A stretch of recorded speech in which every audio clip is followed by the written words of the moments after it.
Every parent knows that moment when you have to choose between your job and your children, and you pray the world will understand. For Marcus Reyes, a widowed father working as a mechanic at the luxury car company Meridian Motors, that moment came on the worst possible day. His babysitter cancelled, leaving him no choice but to bring his 10-year-old twins, Leo and Luna, to work. The new CEO, Preston Vale, saw this as unprofessional and publicly humiliated Marcus in front of the entire staff. He threatened to fire him for bringing personal problems to the workplace. But when the company's million-dollar prototype car broke down, just days before their biggest investor meeting, everything changed. The best engineers couldn't fix it. Expensive consultants flew in from overseas and failed. The CEO was panicking. That's when Marcus asked for one chance to help, with his twins by his side. What happened next shocked everyone. The same children who were called a distraction became the key to solving what no expert could figure out. Working together, Marcus and his kids fixed the engine using skills passed down from their grandfather. But could this moment of triumph really change how the company treated working parents? Before we jump back in, tell us where you're tuning in from, and if this story touches you, make sure you're subscribed, because tomorrow I've saved something extra special for you. The morning sun cast long shadows across the pristine floor of Meridian Luxury as Marcus Reyes pushed through the employee entrance at exactly 6:30 a.m., the same time he'd arrived every weekday for the past 8 years. His weathered hands carried the scent of the hand soap he'd scrubbed with at home, trying to remove yesterday's engine oiler ritual that never quite succeeded but showed respect for the gleaming workplace that housed some of the world's most expensive automobiles. Marcus moved with the quiet confidence of a man who understood his place in the world. At 42, his salt and pepper hair was always neatly trimmed, his work clothes clean and pressed each morning by his own careful hands.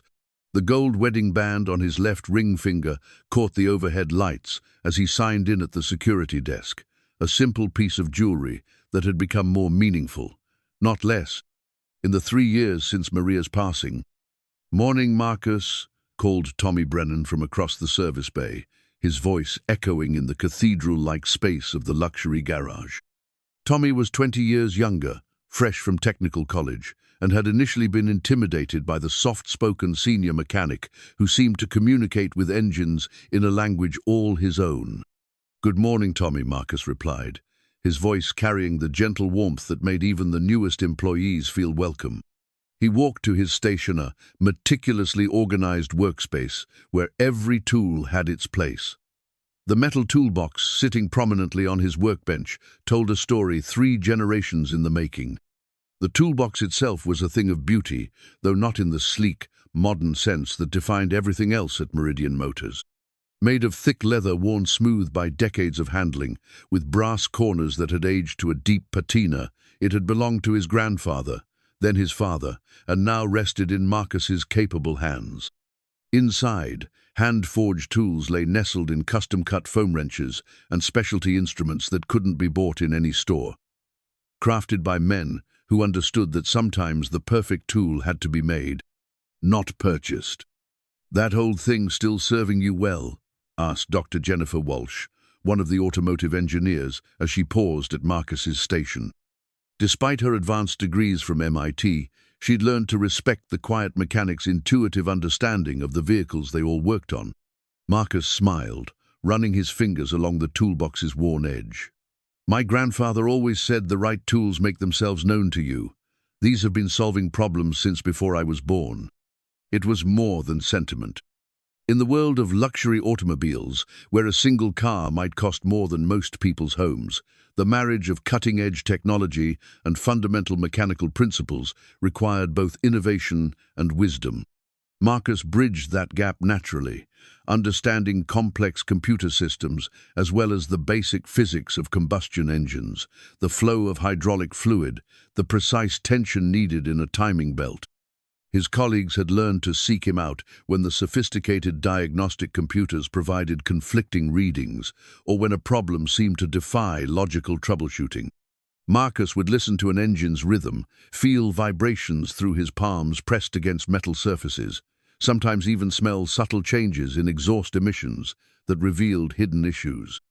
It wasn't magic, it was decades of experience combined with genuine curiosity about how things worked. The morning routine continued as Marcus checked the work orders for the day.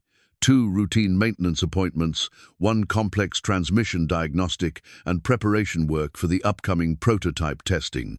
The prototype Meridian's ambitious entry into the next generation of luxury sports cars represented 18 months of development and millions in investment.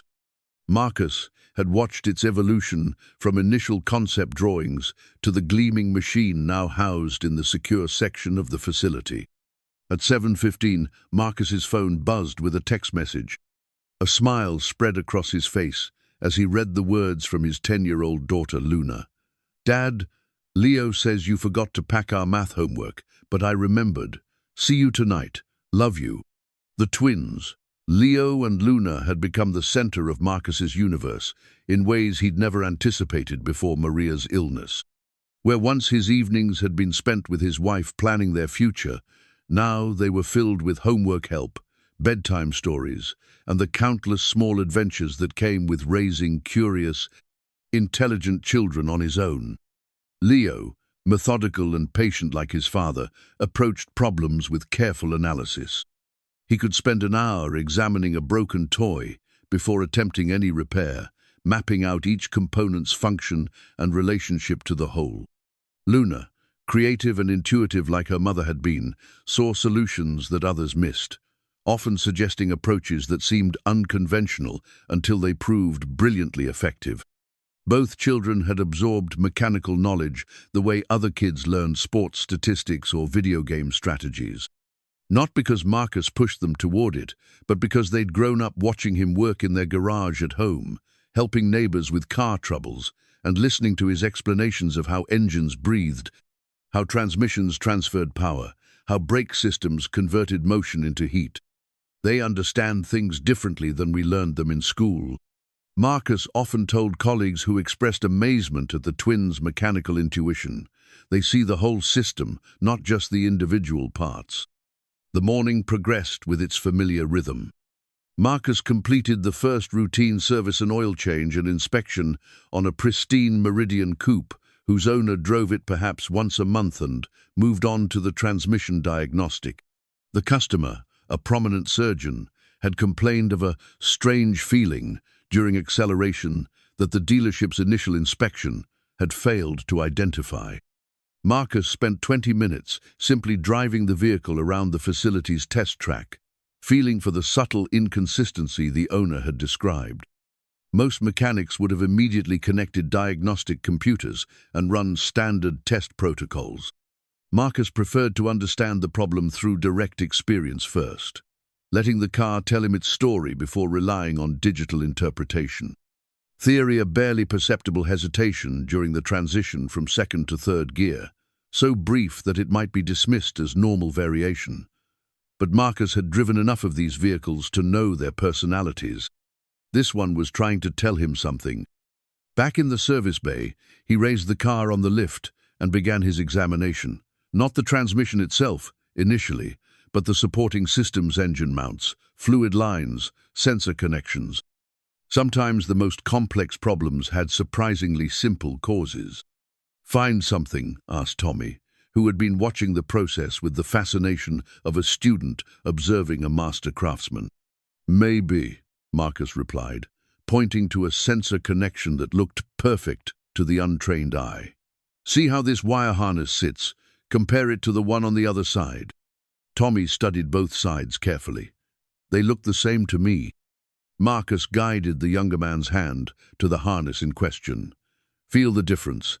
This one's been stressed probably from the last service. The connection looks solid, but there's intermittent contact, just enough to cause confusion in the shift timing." 20 minutes later, after cleaning and properly securing the connection, the hesitation was gone. The repair cost less than $50, but it had required the kind of diagnostic skill that couldn't be taught from a manual. This was Marcus's gift and his quiet pride. In a world increasingly dominated by computer diagnostics and specialized equipment, he represented something valuable and increasingly rare: the ability to understand complex systems through experience, intuition, and careful observation. As the afternoon approached, Marcus found himself thinking about the twins' after-school routine. Mrs. Rodriguez from next door picked them up and watched them until he got home at 5:30. Then came homework, dinner preparation, and the evening ritual of checking in about their day. Leo would methodically recount each class, each interaction, each lesson learned. Luna would spin creative narratives about the same events, finding humor and possibility in the mundane details of fourth-grade life. They were good kids, resilient, kind, curious about the world around them. They'd adapted to life after their mother's death with a strength that both amazed and worried Marcus. Sometimes he wondered if they were being too strong, too understanding, too willing to make things easier for their grieving father.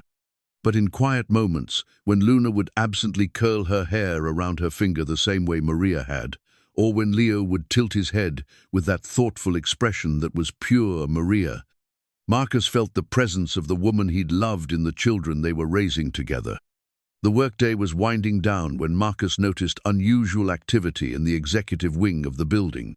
Black sedans in the visitor parking area, men in expensive suits walking through the facility with the purposeful stride of people making important decisions. Change was coming to Meridian.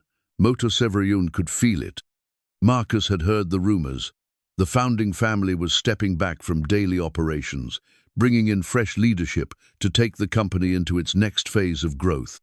New management meant new priorities, new methods, new expectations. In his experience, such changes usually brought challenges for people like him, skilled workers whose value wasn't always obvious on spreadsheets and organizational charts. But Marcus had survived industry downturns, company restructurings, and technological shifts that had displaced many of his peers. He'd done it by focusing on what he could control: the quality of his work, his reliability, his willingness to adapt and learn. Whatever changes lay ahead, he would meet them the same way he'd met every other challenge since Maria's death, with quiet determination and faith in his ability to provide for his family. As he cleaned his tools and prepared to lock up his station for the night, Marcus's phone buzzed again. This time it was Leo. "Dad, Luna and I are helping Mrs. Rodriguez fix her lawnmower. We think we know what's wrong with it. Can't wait to show you." Marcus smiled, imagining his children bent over the small engine, applying the principles he'd taught them, approaching the problem with the methodical patience he'd tried to model for them. They were learning more than mechanical skills. They were developing the confidence that comes from understanding how things work, the satisfaction of solving problems with their own hands and minds. Tomorrow would bring whatever challenges it brought. Tonight, he would go home to his children, help them with their homework, listen to their stories, and continue the quiet work of building the future one day at a time. It was a good life, built on simple foundations: competence, integrity, love, and the deep satisfaction that came from work well done. The Meridian Motors facility grew quiet as the day shift departed and the skeleton night crew took over. Marcus gathered his things, checked his workspace one final time, and headed for the parking lot where his 10-year-old pickup truck waited, a vehicle he'd maintained so meticulously that it ran better than cars half its age. As he drove through the affluent neighborhoods surrounding the luxury car facility, Marcus reflected on the contrast between the world he worked in and the world he lived in. Multi-million-dollar vehicles surrounded by multi-million-dollar homes, a universe of wealth and privilege that he touched daily but never quite belonged to. But he felt no resentment, no sense of exclusion. His worth wasn't measured by the cost of his possessions or the size of his paycheck. It was measured by his children's laughter, by the respect of his colleagues, by the satisfaction of problems solved and work completed with pride. Tomorrow would be another day in the life of Marcus Reyes, master mechanic, devoted father, quiet guardian of skills and values that connected the past to the future. He had no way of knowing that tomorrow would also be the day everything changed. Preston Vale stepped through the mahogany doors of Meridian Luxury Motors' executive boardroom with the calculated confidence of a man accustomed to commanding attention. At 38, he embodied everything the luxury automotive industry valued: Harvard MBA, impeccable tailoring, and a track record of transforming underperforming assets into profitable enterprises. The business card in his breast pocket bore his new title in raised lettering: Chief Executive Officer, Meridian Luxury Motors. The card itself was a study in corporate precision-thick stock paper, subtle watermarks, edges so sharp they could cut. It represented everything Preston believed in: presentation, hierarchy, and the power of proper positioning. In his world, perception was reality, and reality was measured in quarterly reports and shareholder returns. "Ladies and gentlemen," Preston began, addressing the assembled department heads in the main conference room, "today marks the beginning of a new chapter for Meridian Motors. We're not just building cars, we're crafting experiences, curating lifestyles, and delivering excellence that justifies our premium positioning." His presentation was polished, filled with charts showing market opportunities and efficiency metrics. Quality control would be tightened, professional standards would be elevated. Every aspect of the operation would be optimized for maximum return on investment. "I want to be clear about expectations," Preston continued, his voice carrying the authority of someone who had never doubted his right to lead. "This is a luxury brand serving discerning clientele. Every interaction, every process, every individual who represents this company must reflect that reality.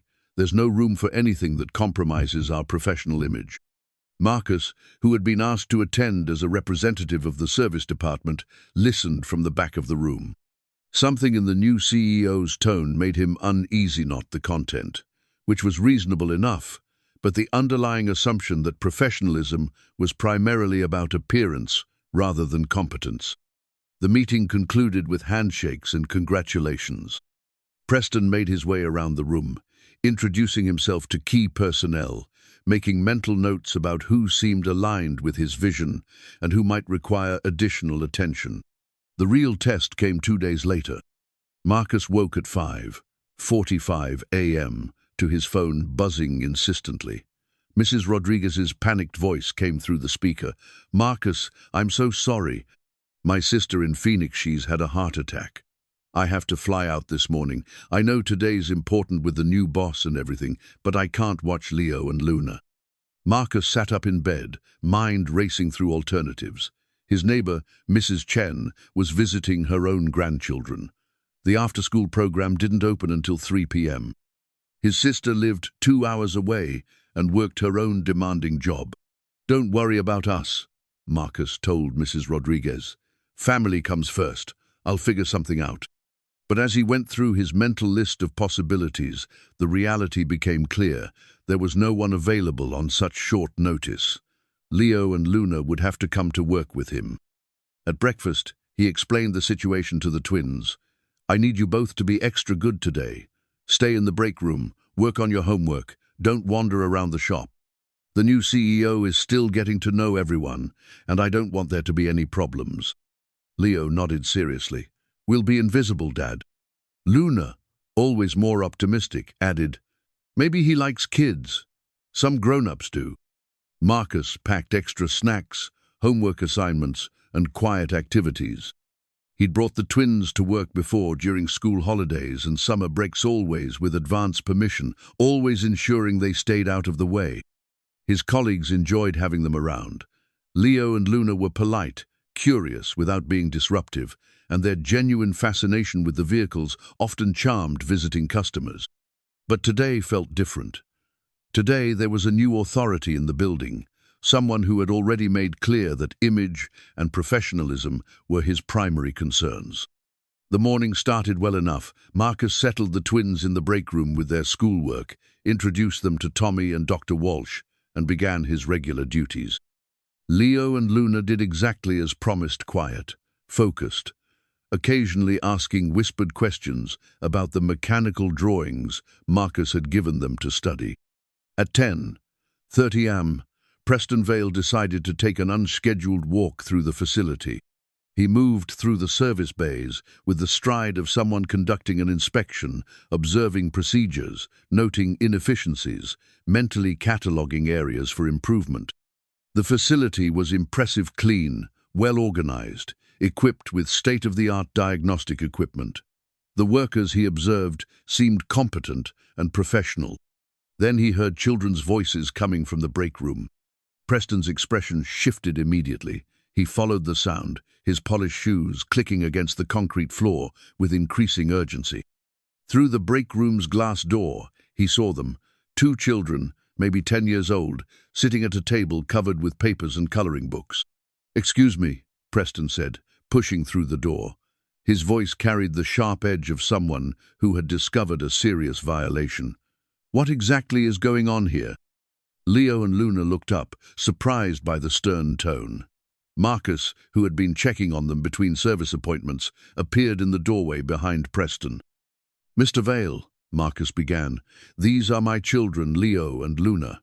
My babysitter had a family emergency, and I had no other." "Stop," Preston held up his hand. "Are you seriously telling me that you brought your personal childcare problems into my workplace?" The break room fell silent. Through the glass walls, other employees began to notice the confrontation. Tommy stopped what he was doing. Dr. Walsh looked up from her computer terminal. The normal sounds of the service bay seemed to fade as attention focused on the drama unfolding in the break room. "Sir, they're not causing any disruption," Marcus said quietly. "They're doing homework, staying out of everyone's way. I've had them here before during—" "That was before," Preston interrupted. "This is now. This is a professional automotive facility, not a daycare center. We have clients who pay premium prices for premium service, and part of that premium is the expectation of a professional environment." Leo reached for his sister's hand under the table. Luna's eyes were wide, not quite understanding why the well-dressed man seemed so angry. Preston's voice rose, carrying clearly throughout the adjacent work areas. "I want to be absolutely clear about something, Mr. Reyes. Your personal problems do not become company problems. Your inability to arrange proper childcare is not our responsibility. Bringing children into a workplace filled with dangerous equipment, expensive machinery, and important business operations is completely unacceptable." Marcus felt heat rising in his cheeks, but his voice remained steady. "I understand your concern, sir. It won't happen again. I just needed to get through today until I could make other arrangements." "Oh, you'll get through today," Preston said, his tone now carrying the cold authority of someone delivering consequences. "But this kind of unprofessional behavior stops now. Consider this a formal warning. Any future incidents like this will result in immediate termination." The silence that followed was deafening. Marcus stood frozen, his children sitting wide-eyed behind him, his colleagues watching through the glass walls with expressions ranging from sympathy to shock. Preston straightened his tie and smoothed his suit jacket. "I want a report on my desk by end of business today, detailing how this situation will be prevented in the future. And I want those children out of this building within the hour." He turned and walked away, leaving Marcus standing in the break room with Leo and Luna, the weight of humiliation and anger pressing down on his shoulders like a physical burden. Tommy was the first to approach after Preston disappeared. "Marcus, man, I'm sorry. That was—" "It's fine," Marcus said quietly, though his hands were shaking slightly as he began gathering the twins' belongings. "It's fine, but it wasn't fine." In 8 years at Meridian Motors, Marcus had never been spoken to like that, never been humiliated in front of his colleagues, never had his competence and professionalism questioned so publicly and harshly. Leo and Luna packed their things without complaint, sensing their father's distress even if they didn't fully understand its source. As Marcus walked them to his truck, Luna slipped her small hand into his. "Dad," she whispered, "did we get you in trouble?" Marcus knelt down, looking into both children's faces. "No, sweetheart, you didn't do anything wrong. Sometimes grown-ups have different ideas about things, that's all." But as he drove them to his sister's house, a 2-hour round trip that would cost him most of his remaining sick days, Marcus couldn't shake the feeling that something fundamental had shifted. The respectful, collaborative workplace he'd known for 8 years had been replaced by something harsher, something that measured worth in different terms than competence and character. The business card in Preston Vale's pocket represented more than just a title. It represented a worldview where image mattered more than substance, where the appearance of professionalism was more important than its reality, where human complexity and real-life challenges were viewed as weaknesses rather than simply part of the human condition. Marcus returned to work that afternoon to find a formal warning letter on his workstation. As he read the precise, legal language describing his unprofessional conduct and failure to maintain appropriate workplace boundaries, he realized that the rules of the game had changed fundamentally. But Marcus Reyes had survived worse changes than this. He would adapt, as he always had. He would find solutions, as he always did. And somewhere in the back of his mind, a quiet voice reminded him that competence has a way of making itself known, regardless of what anyone's business card might say. The Meridian Nexus prototype sat in the secure section of the facility like a sleeping predator, its lines so perfectly sculpted they seemed to flow even while stationary. The vehicle represented 18 months of development, $67 million in research and investment, and the future of Meridian Luxury Motors' expansion into the hypercar market. Marcus had watched its evolution from the sidelines, the initial clay models, the computer simulations, the painstaking assembly of components sourced from suppliers across 3 continents. The blueprint spread across Dr. Walsh's workstation told the story of ambition made manifest. A hybrid powertrain producing over 800 horsepower, carbon fiber construction that made the car lighter than vehicles half its size, and aerodynamics so advanced they'd required their own wind tunnel testing facility. But blueprints, Marcus knew, were just the beginning. The real test came when theory met reality, when thousands of individual components had to work together in perfect harmony under conditions no computer simulation could fully predict. "It's beautiful, isn't it?" Dr. Walsh said, noticing Marcus studying the technical drawings during his lunch break. Since the incident with Preston Vale 3 days earlier, she'd made a point of including Marcus in conversations about the prototype, perhaps sensing his need for professional validation after the public humiliation. "It is," Marcus agreed, his fingers tracing the engine layout on the blueprint, "though I have to say, the cooling system concerns me a little." Dr. Walsh looked surprised. The cooling system had been designed by some of the finest automotive engineers in the world, tested extensively in computer models, validated through months of component testing. "What concerns you about it?" she asked, genuinely curious rather than defensive.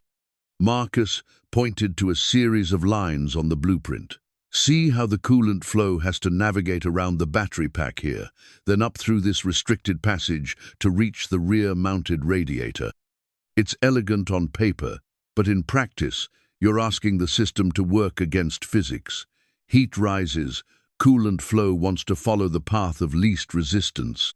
Under sustained high performance, the kind of driving this car is designed, for I think you might see heat build up in these areas." Dr. Walsh studied the blueprint more carefully. Marcus's observation was based not on computer modeling or theoretical calculations, but on 30 years of understanding how fluids behaved under pressure, how heat transferred through metal, how systems that looked perfect in isolation sometimes created unexpected interactions when combined. "Have you mentioned this to the engineering team?" she asked. Marcus's expression grew guarded. "I'm not sure my input would be welcome right now." The formal warning in his personnel file had created an invisible barrier between Marcus and the higher-level decision-making at Meridian Motors. He was still valued for his diagnostic skills and mechanical expertise, but the message was clear. Stay in your lane, focus on assigned tasks, avoid anything that might be construed as overstepping boundaries. That evening, Marcus picked up Leo and Luna from the extended after-school program. He'd arranged an expensive solution that strained his budget but eliminated the risk of another childcare emergency.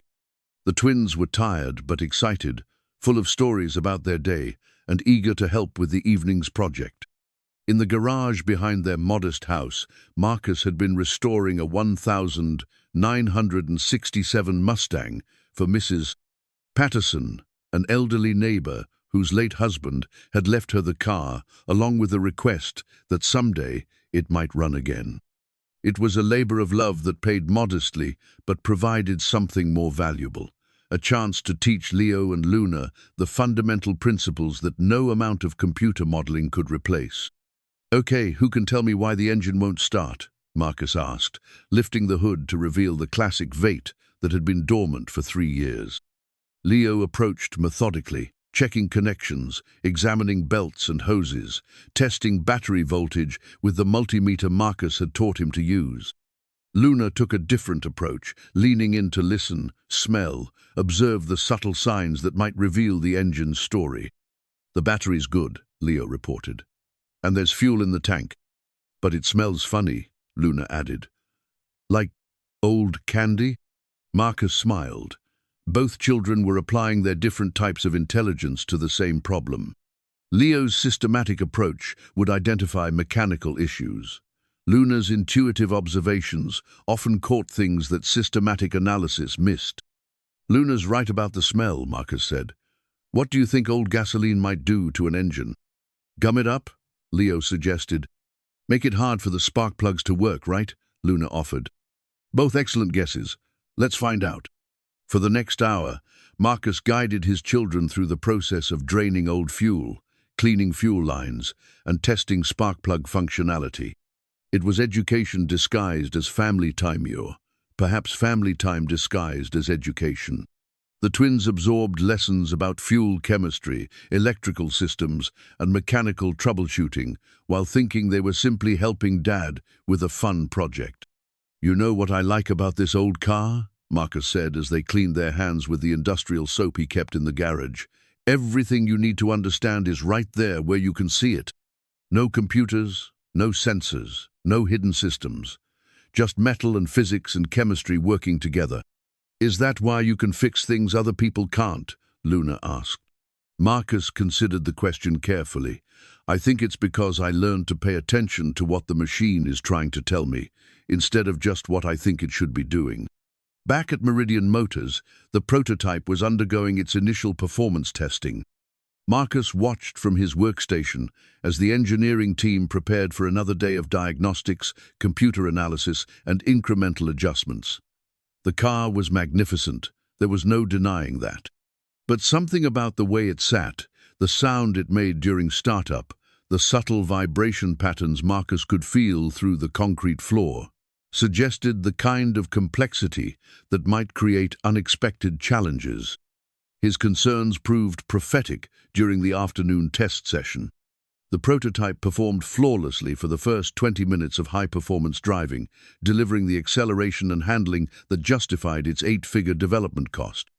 Then, without warning, the engine temperature spiked, forcing an immediate shutdown to prevent damage.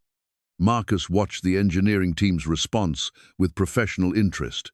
Computer diagnostics found no obvious faults. Temperature sensors were reading normally. Coolant levels were appropriate. The sophisticated monitoring systems that tracked every aspect of the vehicle's performance showed nothing that explained the sudden overheating. "Could be a sensor malfunction," suggested one engineer. "The actual temperature might be fine, but we're getting false readings." "Or a pump issue," offered another. "Intermittent failure that doesn't show up in static testing." Marcus found himself studying the prototype's configuration, mentally comparing it to the blueprint he'd examined earlier. The cooling system was performing exactly as designed, which was precisely the problem. Design assumptions that worked perfectly in computer models were running up against the messy reality of heat transfer, fluid dynamics, and the thousand small inefficiencies that accumulated in complex systems. But Marcus kept his observations to himself. His role was to service customer vehicles, not to second-guess the engineering team's sophisticated analysis. The formal warning in his file served as a constant reminder that expertise without authority was often unwelcome, especially when it came from unexpected sources. Dr. Walsh noticed him watching the diagnostic process. "What do you think?" she asked quietly. Marcus hesitated. Professional caution warred with genuine concern for the project's success. "I think the cooling system is working exactly as designed," he said finally, "which might be the problem." "What do you mean?" "Sometimes the most elegant solution on paper creates the most complex problems in practice. All that sophisticated routing and electronic control, it's impressive, but it's also a lot of potential failure points. And when systems get that complex, small problems cascade into big ones very quickly."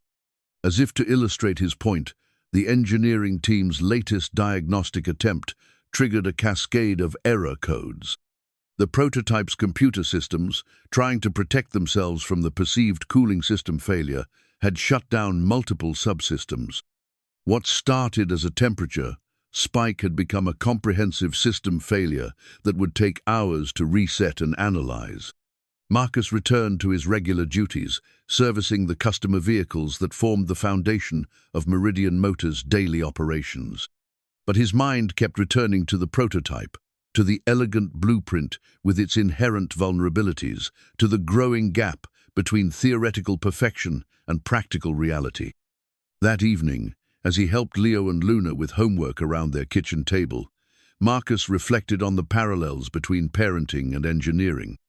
Both required balancing sophisticated planning with adaptability to unexpected circumstances. Both demanded respect for complexity while maintaining focus on fundamental principles.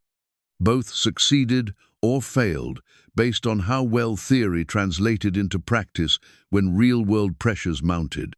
"Dad," Leo said, looking up from his math worksheet, "why was that man so mean to us the other day?"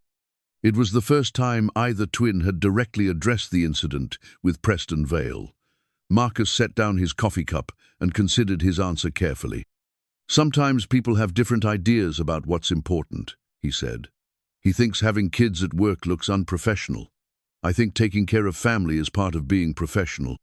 We're both trying to do the right thing, but we don't agree on what that means."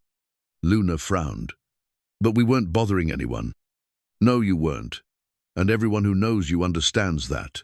But he doesn't know you yet." "Will he change his mind when he gets to know us?" Leo asked. Marcus looked at his children's serious, thoughtful Leo and optimistic, creative Luna and felt the familiar mixture of pride and protectiveness that defined so much of his life since Maria's death. "I don't know," he said honestly, "but I know that good people usually recognize other good people given enough time. And you two are very good people." As he tucked them into bed that night, Marcus thought about blueprints and reality, about elegant theories and messy practice, about the gap between how things were supposed to work and how they actually worked when subjected to the pressures of real life. Tomorrow would bring another day of managing that gap, another opportunity to bridge the distance between design and function, between expectation and reality. It was work that required both technical expertise and human wisdom, exactly the kind of challenge Marcus had spent his career learning to meet. Luna's composition notebook bore the unmistakable signs of a 10-year-old's passionate interest, pages filled with careful drawings of engine components, margins decorated with arrows showing airflow patterns, and detailed diagrams that captured mechanical relationships with startling accuracy. What made the notebook remarkable wasn't just its technical content, but the way Luna approached complex systems not as collections of separate parts, but as living, breathing organisms with their own personalities and needs. "Look, Dad," Luna said, opening the notebook to a page covered with her latest creation. "I drew the cooling system from that fancy car at your work. See how the water has to go up and around and back down? It's like making it climb a mountain when it just wants to flow downhill." Marcus studied his daughter's drawing with the same attention he gave professional blueprints. Luna had captured something. The sophisticated engineering diagrams missed the cooling system's fundamental conflict with natural physics.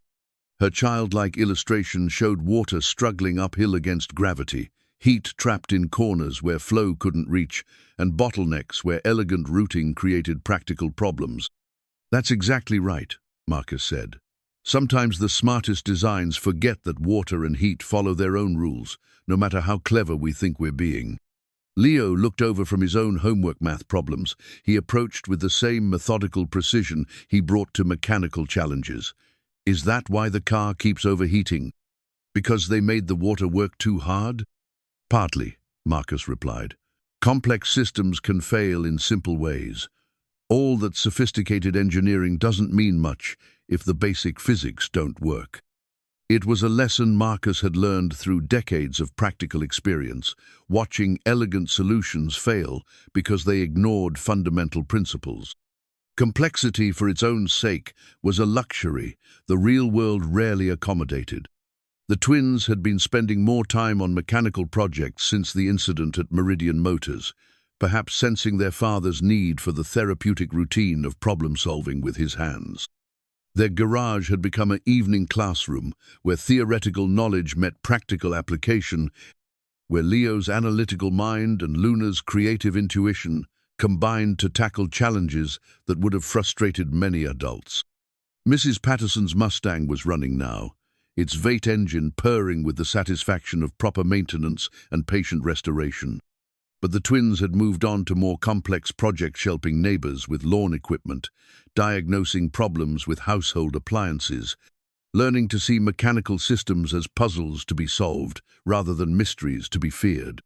The best mechanics I know think like children in some ways, Marcus had told them during one evening session. They're curious about everything. They ask simple questions that adults think they already know the answers to, and they're not afraid to try things that seem obvious, but nobody else has tried. At Meridian Motors, the prototype's problems were becoming more frequent and more mysterious. The sophisticated diagnostic systems could identify symptoms, but struggled to pinpoint causes. Temperature spikes occurred seemingly at random. Engine performance varied inexplicably between test sessions. Computer models predicted perfect operation, while reality delivered frustrating inconsistency. Marcus watched the engineering team's growing frustration with professional sympathy and personal concern. These were brilliant people applying cutting-edge technology to solve problems that should have yielded to their expertise. The fact that they were struggling wasn't a reflection of their competence, it was evidence of the gap between theoretical understanding and practical reality that existed in all complex systems. Still think it's the cooling system? Dr. Walsh asked during one of their informal conversations. She'd taken to seeking Marcus's perspective on the prototype's problems, valuing the insight that came from his different approach to mechanical diagnosis.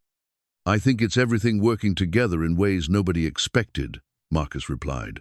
Each system is probably performing exactly as designed, but when you combine them all, you get interactions that weren't part of any individual design. The cooling system struggles with the routing, the electronic controls try to compensate. The engine management system gets confused by the conflicting signals.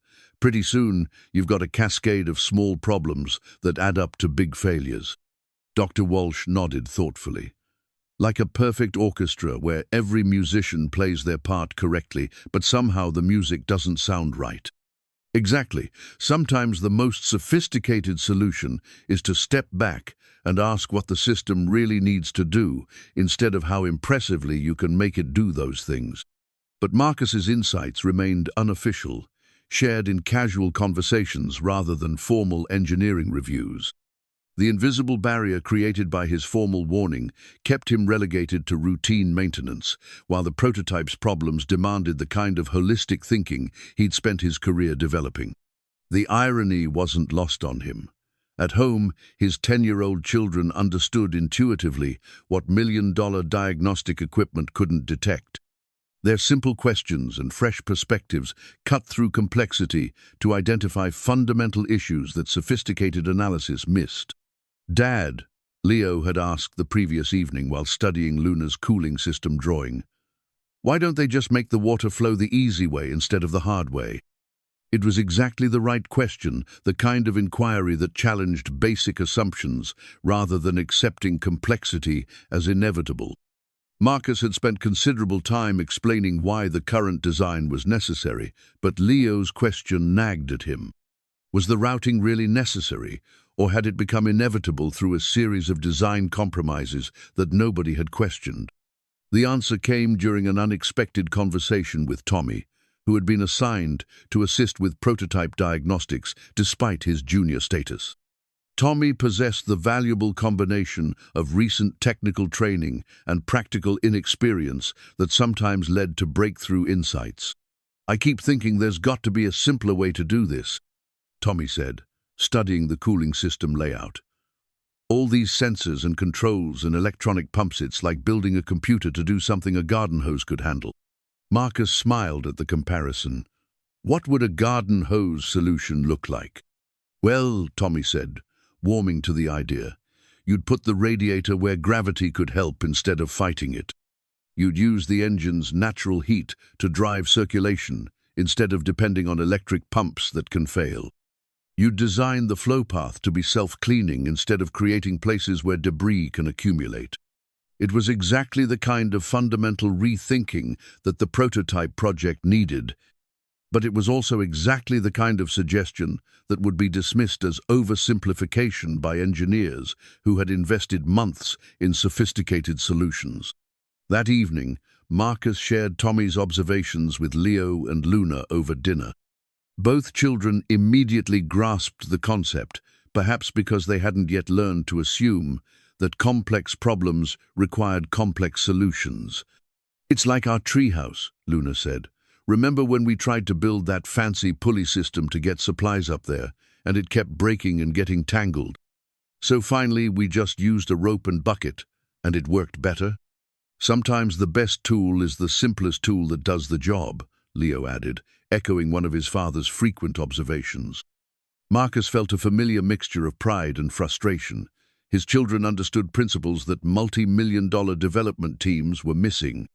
But their insight remained trapped in kitchen table conversations, while the official problem-solving process grew increasingly complicated and decreasingly effective.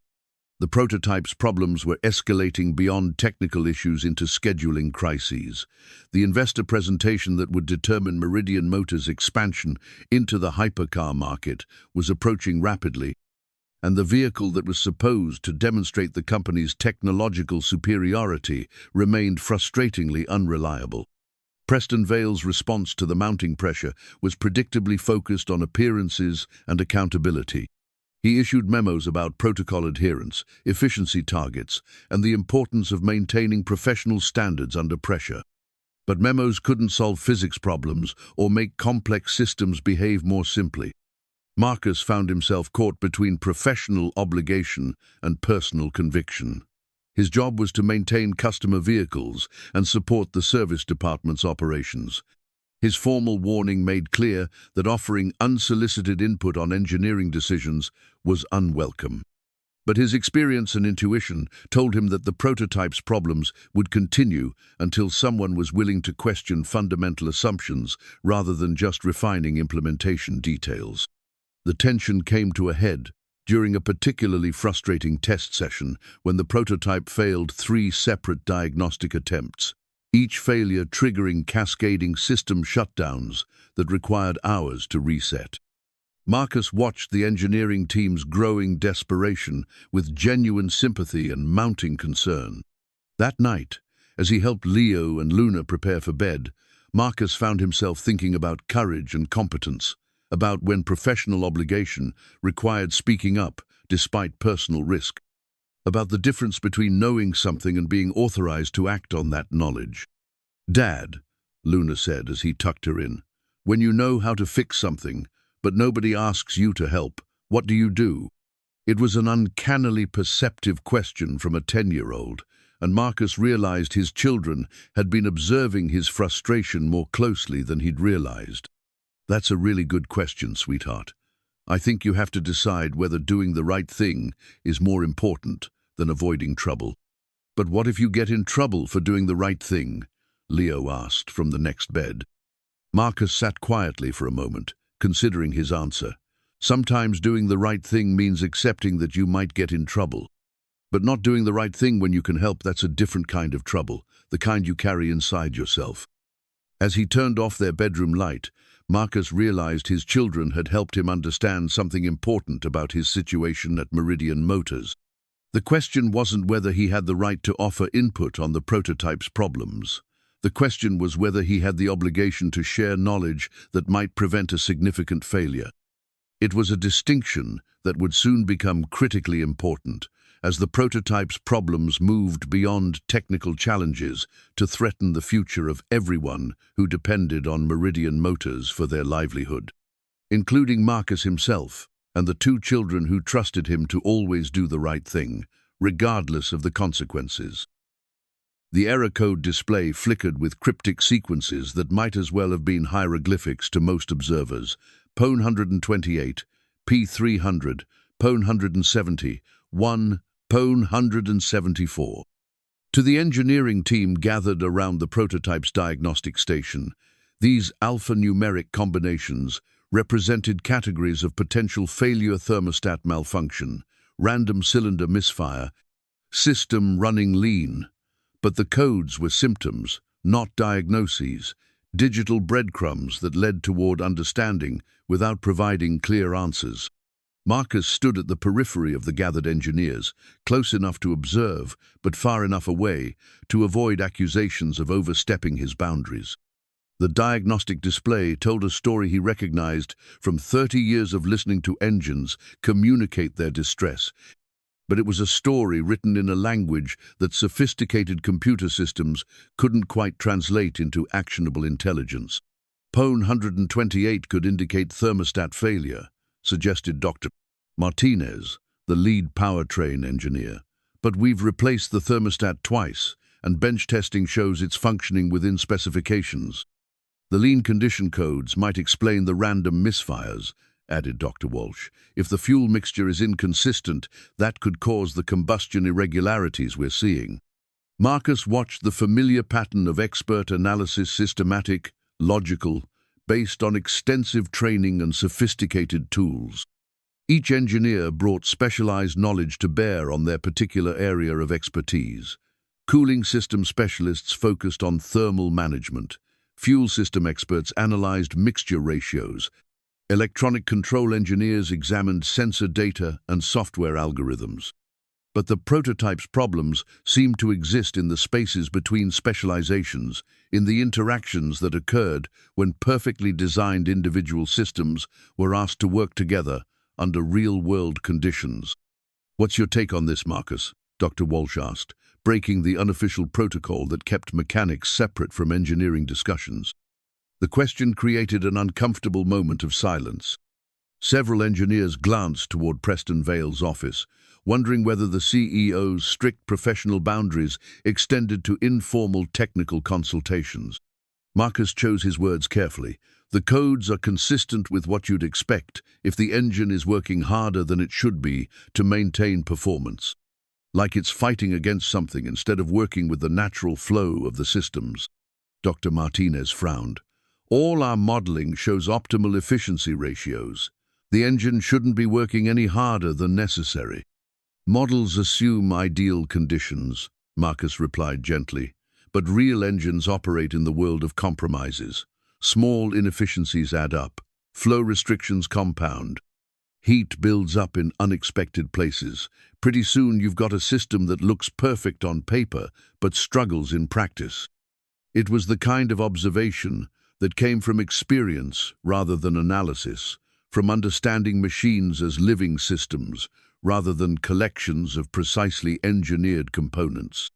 Marcus had learned to read the subtle signs that preceded major failures: changes in vibration patterns, shifts in exhaust note, variations in temperature distribution that sophisticated sensors couldn't quite capture. The morning's test session confirmed his concerns. The prototype started perfectly, ran smoothly through initial acceleration tests, and delivered exactly the performance specifications that had impressed investors during static demonstrations. But after 20 minutes of sustained high-performance operation, the familiar cascade of problems began. First, a barely perceptible increase in operating temperature. The cooling system responded as designed, increasing pump speed and opening thermostat valves. But the increased pump speed created additional load on the electrical system, which compensated by adjusting alternator output, which changed engine load characteristics, which required fuel mixture adjustments, which affected combustion efficiency, which generated additional heat. Within minutes, the elegant dance of automated systems became a chaotic struggle for equilibrium. Each system performed its function correctly while contributing to an overall failure that none of them could individually address. Marcus watched the diagnostic displays cascade through error codes like a slot machine gone haywire. Pone 128 disappeared, replaced by 217, engine over temperature. Then P562, charging system voltage low. Then Pone 171 and Pone 174 again, as the fuel system attempted to compensate for changing conditions. "Shut it down," Dr. Martinez called, and the prototype's sophisticated engine management system obediently triggered emergency shutdown protocols, leaving the engineering team with terabytes of diagnostic data that somehow failed to explain why their theoretically perfect machine couldn't sustain the performance it was designed to deliver. The post-test analysis sessions stretched through lunch and into the afternoon. Computer models were refined, sensor calibrations were adjusted, component specifications were reviewed. Each potential solution addressed specific symptoms while potentially creating new interactions that hadn't been fully considered. Marcus returned to his regular duties, servicing customer vehicles that presented more straightforward challenges. A Meridian coupe with a minor oil leak, a luxury sedan requiring brake pad replacement, a sports car whose owner complained of a strange noise that turned out to be a loose heat shield rattling against the exhaust system. These were problems that yielded to direct diagnosis and practical solutions. No computer modeling was required to understand that brake pads wore out from friction, that gaskets aged and developed leaks, that metal components expanded and contracted with temperature changes in predictable ways. The contrast between the prototype's mysterious failures and the straightforward nature of conventional automotive problems highlighted something Marcus had observed throughout his career. Complexity often created more problems than it solved, especially when that complexity fought against rather than worked with fundamental physical principles. That evening, Leo and Luna were particularly curious about the day's events. They'd developed an intuitive understanding of their father's work rhythms, recognizing when routine maintenance days were interrupted by more challenging problems. "The fancy car broke again, didn't it?" Luna asked as Marcus prepared dinner in their modest kitchen. "How did you know?" Marcus replied, genuinely curious about his daughter's reasoning. "You get that thinking look when machines aren't behaving the way they should," Leo explained, "like when Mrs. Chen's lawnmower kept stalling even after we cleaned the carburetor." It was an astute observation. Marcus did indeed carry the weight of unsolved problems in his expression, particularly when those problems involved systems he understood well enough to see solutions that others might miss. "The computer can't figure out what's wrong with it," Luna continued. "But you know, don't you?" Marcus paused in his dinner preparations, struck by his daughter's directness. "I have ideas about what might be causing the problems, but having ideas and being able to act on them are different things." "Because the mean man said you're not allowed to help?" Leo asked, referring to Preston Vale with the blunt assessment only children could deliver. "Because the people in charge have their own way of solving problems, and they're not sure my way would work better," Marcus replied, trying to frame the situation in terms his children could understand without becoming cynical about workplace politics. After dinner, the family's evening routine included time in the garage, where Marcus continued teaching the twins practical problem-solving skills through hands-on projects. Tonight's challenge was diagnosing why Mrs. Wilson's leaf blower wouldn't start a simpler problem than the prototype's sophisticated failures, but one that illustrated the same fundamental principles. "What do all engines need to run?" Marcus asked, lifting the leaf blower's cover to expose its small two-stroke engine. "Fuel, air, and spark," Leo recited, having learned this basic trinity through months of garage-based education. "Right. So if it's not starting, one of those three things isn't working properly. How do we figure out which one?" Luna leaned in to examine the engine, her notebook ready to record observations. Check the easiest things first. Exactly. Start with what you can see and understand before you start guessing about complex problems. For the next hour, Marcus guided his children through systematic diagnosis. Check the fuel level adequate. Examine the spark plug fouled with carbon deposits that prevented proper ignition. Replace the plug, test the system, confirm the fix worked correctly. See how the answer was simpler than we thought it might be, Marcus said as the leaf blower roared to life. Sometimes when complex systems fail, the cause is something basic that everyone overlooks because they're focused on the sophisticated parts. It was a lesson that applied as much to multi-million-dollar prototypes as to $20 leaf blowers, but Marcus kept that observation to himself. His children were learning to think systematically about problem-solving without being burdened by the political complexities that sometimes prevented adults from applying simple solutions to complex challenges. Back at Meridian Motors the next morning, Marcus found the engineering team preparing for another diagnostic session with the prototype. Overnight analysis had suggested several potential solutions: updated software calibrations, modified sensor parameters, revised cooling system operating protocols. Each solution addressed specific symptoms identified by the sophisticated diagnostic systems. But Marcus noticed that none of them questioned the fundamental assumptions that had created the cascade of interactions in the first place.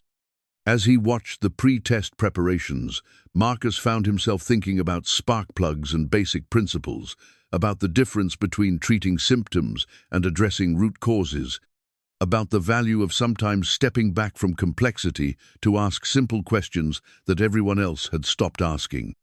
The morning test session began with cautious optimism.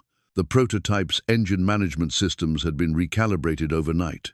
New sensor algorithms promised more accurate monitoring of critical parameters. Updated cooling system protocols would prevent the temperature spikes that had triggered previous failures. For 15 minutes, the modifications appeared successful. The prototype delivered smooth acceleration, stable operating temperatures, and consistent performance that matched theoretical specifications. Computer displays showed green indicators across all monitored systems. Then, gradually, the familiar pattern began to emerge. Small variations in operating parameters, subtle increases in system load, tiny inefficiencies that accumulated like compound interest until the elegant balance of automated controls became an unstable feedback loop. This time, however, Marcus was watching not just the diagnostic displays, but the prototype itself, listening to engine note changes, observing exhaust characteristics, feeling vibration patterns through the concrete floor. The computer systems recorded data about individual parameters, but Marcus was reading the story. The entire vehicle was telling about its struggle to maintain performance despite fundamental design conflicts. When the inevitable shutdown occurred, Marcus understood something that the terabytes of diagnostic data couldn't quite explain. The prototype wasn't failing because its individual systems were defective. It was failing because those systems, however perfectly designed in isolation, created interactions that no amount of software calibration could fully resolve. The solution wouldn't come from more sophisticated analysis of the existing design. It would require questioning whether the design itself was fighting against, rather than working with, the basic physics that governed all mechanical systems. But that insight remained locked in Marcus's experience and intuition, unavailable to the engineering team, whose sophisticated tools and advanced degrees couldn't quite bridge the gap between theoretical understanding and practical wisdom. As the day wore on, and the engineering team prepared for yet another round of analysis and modification, Marcus returned to his regular duties with the growing conviction that sometimes the most valuable contribution came not from providing answers, but from asking the right questions at the right time. The question was whether he would have the opportunity to ask those questions before the prototype's problems moved beyond technical challenges to threaten the livelihoods of everyone who depended on Meridian Motors' success. The photograph in Marcus's toolbox had faded slightly around the edges, but Maria's smile remained as vibrant as the day he'd first met her at the community college automotive program where she was studying business management and he was learning advanced diagnostics. 22 years old, full of dreams about the future they would build together, she represented everything that gave his work meaning beyond the mechanical satisfaction of problems solved and systems repaired. In the photo, Maria held 6-month-old Leo, while a slightly smaller Luna slept in Marcus's arm zone of the few family pictures taken during the brief, precious time when all 4 of them were healthy and together, before the cancer diagnosis that would redefine everything Marcus understood about priorities, courage, and what truly mattered in life. He kept the photograph tucked behind his most frequently used wrenches, positioned so he would see it several times each day without making it obvious to casual observers. During difficult moments, challenging diagnoses, workplace frustrations, the everyday struggles of single parenthood, Maria's image reminded him of the values that had guided their life together and continued to guide his decisions as both father and professional. She would have known what to do about this situation, Marcus thought, as he watched the latest failed diagnostic session wind down, leaving the engineering team no closer to solving the prototype's persistent problems. Maria had possessed an intuitive understanding of workplace dynamics that complemented Marcus's technical expertise, helping him navigate the political complexities that sometimes made professional competence more complicated than it should be. The situation at Meridian Motors had evolved beyond technical challenges into something approaching crisis. The investor presentation was less than a week away, and the prototype that was supposed to demonstrate the company's technological leadership remained frustratingly unreliable. Each day brought new attempts to resolve the cascade of system interactions that prevented sustained high-performance operation, and each day ended with the same basic problems unresolved. Preston Vale's response to the mounting pressure was predictably focused on accountability and control. Meetings were scheduled to review protocols. Memos circulated about the importance of meeting critical deadlines. Overtime was authorized for engineering staff, as if longer hours could somehow compensate for fundamental design issues that no amount of additional effort could overcome. Marcus found himself caught between professional concern and personal caution. His experience told him that the prototype's problems security would continue until someone was willing to question basic assumptions rather than refine implementation details. But his formal warning made clear that offering unsolicited input on engineering decisions could jeopardize his job, and by extension, his ability to provide for Leo and Luna. The internal conflict came to a head during a conversation with Dr. Walsh, who had begun seeking Marcus's perspective on technical issues with increasing frequency as official solutions continued to fall short of expectations. "I keep thinking we're missing something obvious," she said during one of their informal discussions. "All our analysis shows that individual systems are performing within specifications, but somehow the integrated performance keeps failing in ways we can't predict or prevent." Marcus chose his words carefully, conscious that their conversation might be overheard by colleagues who might interpret his input as inappropriate for someone in his position. Sometimes, when you optimize individual components for perfect performance, you create interactions that weren't part of any single design. Each system does exactly what it's supposed to do, but doing all those things simultaneously creates conflicts that no individual system can resolve. Like a perfect orchestra where every musician plays their part flawlessly, but somehow the music doesn't sound right because they're not actually listening to each other, Dr. Walsh suggested. Exactly, and sometimes the solution isn't to make each musician play more perfectly. Sometimes you need to change the arrangement so the different parts work together instead of competing with each other. It was the kind of holistic thinking that Marcus had developed through decades of practical experience, understanding complex systems as integrated wholes rather than collections of optimized components.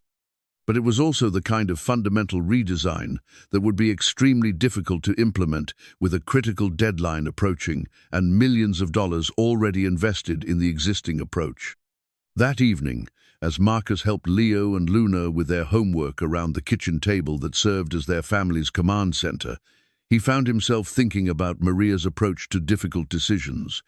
She had possessed a clarity of purpose that cut through complexity to focus on what really mattered, combined with the courage to act on her convictions, even when doing so involved personal risk. "Dad, you look worried," Luna observed, glancing up from her math worksheet. "Is it the car that won't work right?" Marcus smiled at his daughter's perceptiveness.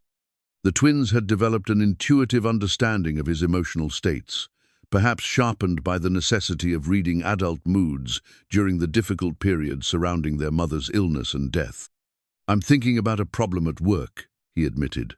"I think I might know how to help solve it, but I'm not sure if offering to help would cause more problems than it would solve." Leo looked up from his science homework with the serious expression that made him seem older than his 10 years. "Mom used to say that doing the right thing is usually harder than not doing anything, but it's also usually worth it."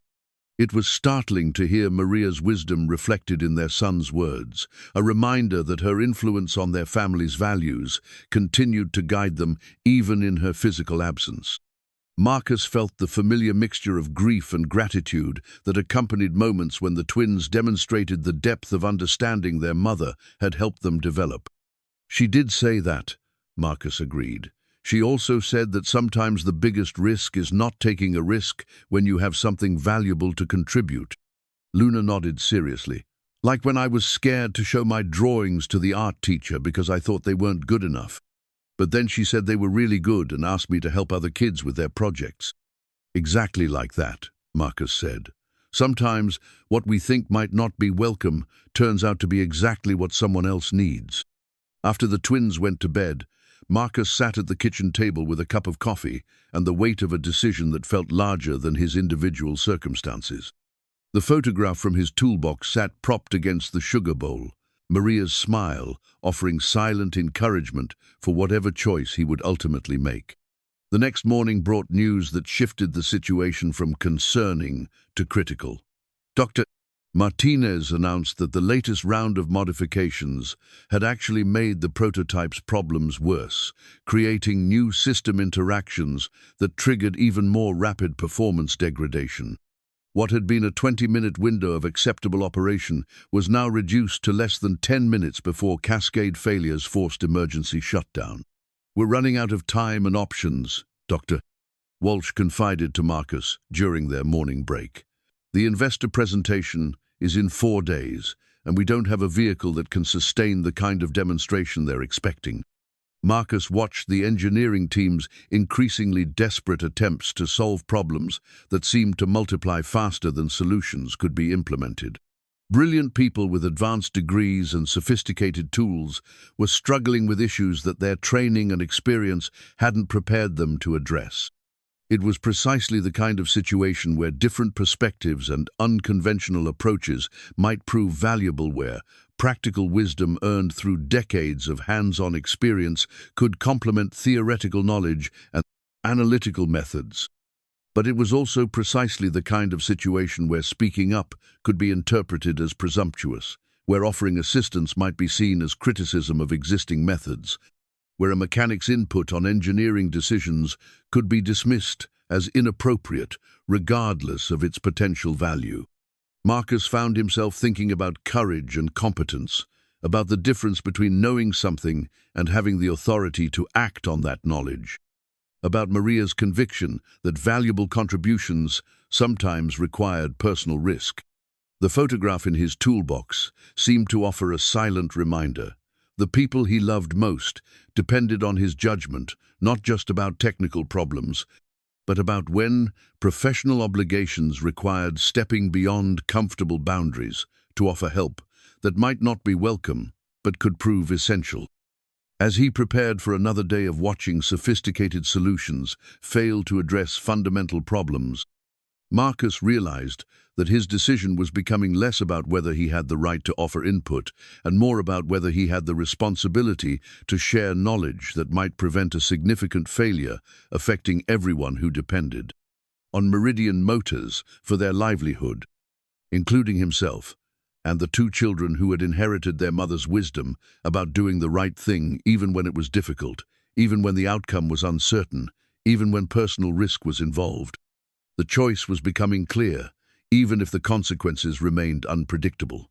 Sometimes the most important decisions were also the most frightening, requiring faith in principles that had been tested through experience and validated through the example of someone whose judgment had proven reliable even in the most challenging circumstances. Maria's smile in the faded photograph seemed to suggest that she would understand whatever choice he made, as long as it was guided by the values they had shared and the commitment to doing what was best for their family and their community, regardless of personal cost. The hidden component that would change everything was smaller than a credit card and cost less than $50 to manufacture. Hidden beneath the prototype's sophisticated engine management housing, the harmonic dampener had been designed to smooth minor vibrations that might affect the performance of sensitive electronic sensors.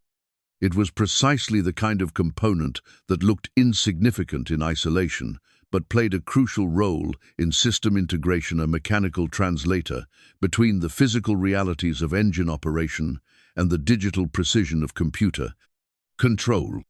Marcus had noticed it 3 weeks earlier during a routine inspection of the prototype's engine bay, recognizing its function through experience with similar components in older vehicles. But what caught his attention wasn't the dampener itself, it was the way it had been mounted, positioned to accommodate the space constraints of the prototype's densely packed engine compartment rather than optimized for its actual mechanical function. The mounting orientation forced the dampener to work against natural vibration patterns instead of channeling them harmlessly away from sensitive systems. It was a compromise that looked reasonable on engineering drawings, but created exactly the kind of subtle system interaction that could cascade into major problems under sustained high-performance conditions.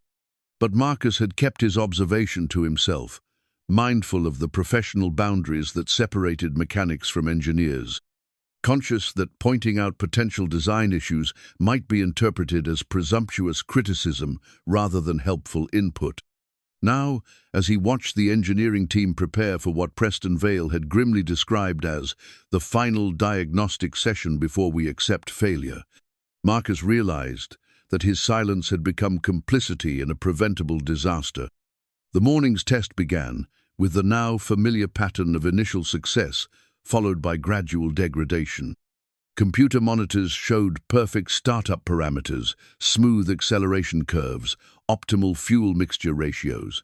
For 8 minutes and 37 seconds, the prototype performed exactly as designed. Then the cascade began. First, barely perceptible increases in electronic noise affecting sensor readings. The engine management system compensated by adjusting control parameters, creating slight changes in performance that triggered responses from other automated systems. Within 90 seconds, the elegant dance of integrated controls had become a chaotic struggle for stability that no amount of sophisticated programming could resolve.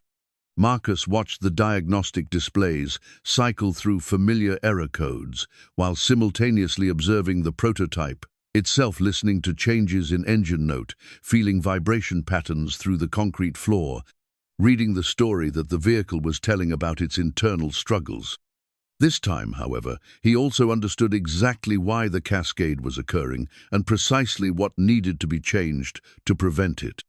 When the inevitable shutdown occurred, leaving the engineering team facing another day of unsuccessful analysis, Marcus made the decision that had been building for weeks.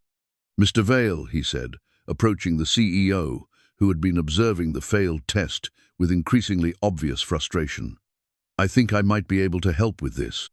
The silence that followed was thick with professional tension. Preston Vale turned to face Marcus with an expression that mixed surprise, skepticism, and barely controlled irritation. "Mr. Reyes," Preston said, his voice carrying the cold formality that had characterized their previous interactions.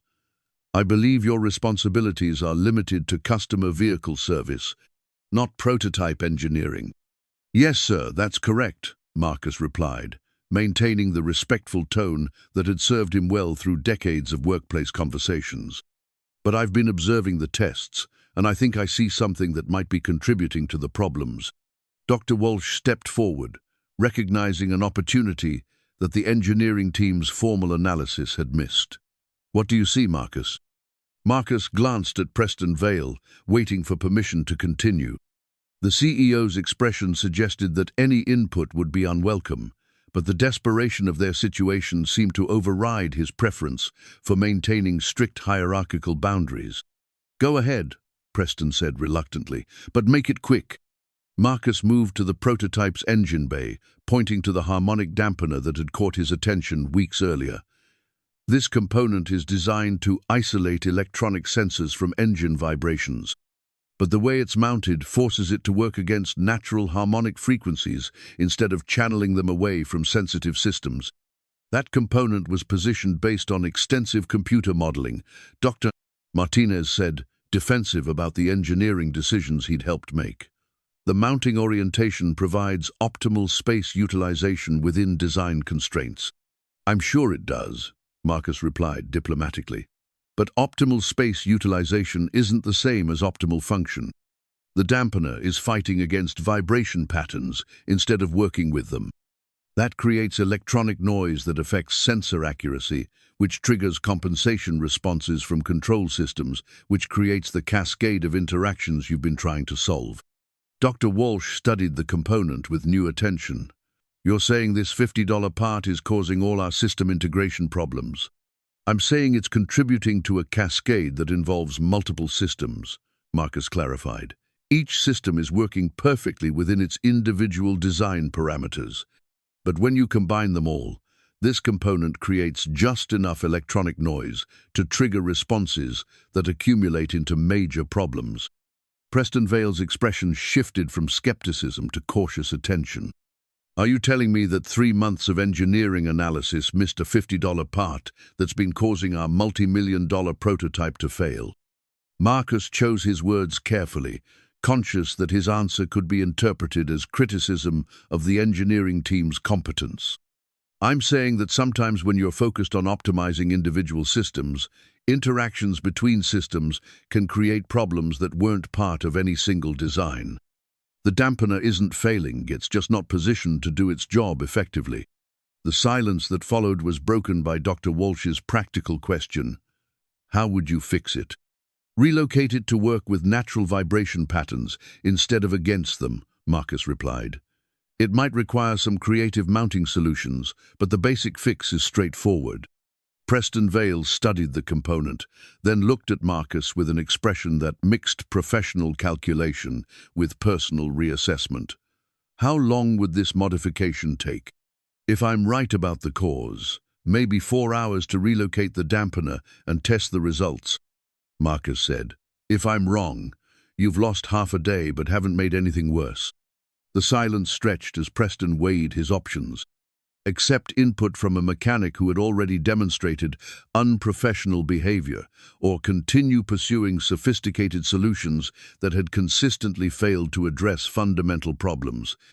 "Do it," Preston said finally. "But understand that if this doesn't work, we're out of options and time." What happened next surprised everyone, including Marcus himself.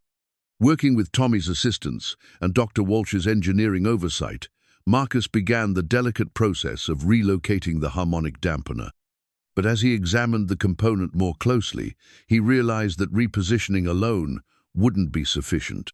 The mounting system needed to be completely redesigned to work with rather than against the engine's natural vibration characteristics. "This is going to require some improvisation," Marcus told the small group that had gathered to observe the modification. "The standard mounting hardware won't work in the optimal position. We need to create custom brackets that can isolate vibrations while providing secure attachment." It was exactly the kind of practical problem-solving that Marcus had spent his career mastering, adapting theoretical solutions to real-world constraints, bridging the gap between design intent and manufacturing reality. For the next 3 hours, Marcus worked with focused intensity, fabricating custom mounting solutions using tools and techniques that combined traditional metalworking skills with precise understanding of mechanical systems. Leo and Luna, who had been quietly doing homework in the break room, found themselves recruited as assistants, their small hands perfect for reaching into tight spaces, and their intuitive understanding of mechanical relationships invaluable for troubleshooting the improvised installation. "Are we really helping fix the fancy car?" Luna whispered as she held a custom bracket in position while Marcus tightened mounting bolts. "You're helping Dad solve a problem that nobody else could figure out," Leo replied with the matter-of-fact pride that characterized his approach to family achievements. Preston Vale watched the modification process with visible amazement. The mechanic he had publicly humiliated for unprofessional behavior was demonstrating precisely the kind of practical innovation and creative problem-solving that multi-million-dollar engineering budgets had failed to provide. More importantly, the children he had dismissed as workplace distractions were contributing meaningfully to a solution that sophisticated computer analysis had missed entirely. When the modification was complete, the moment of truth arrived with startling simplicity.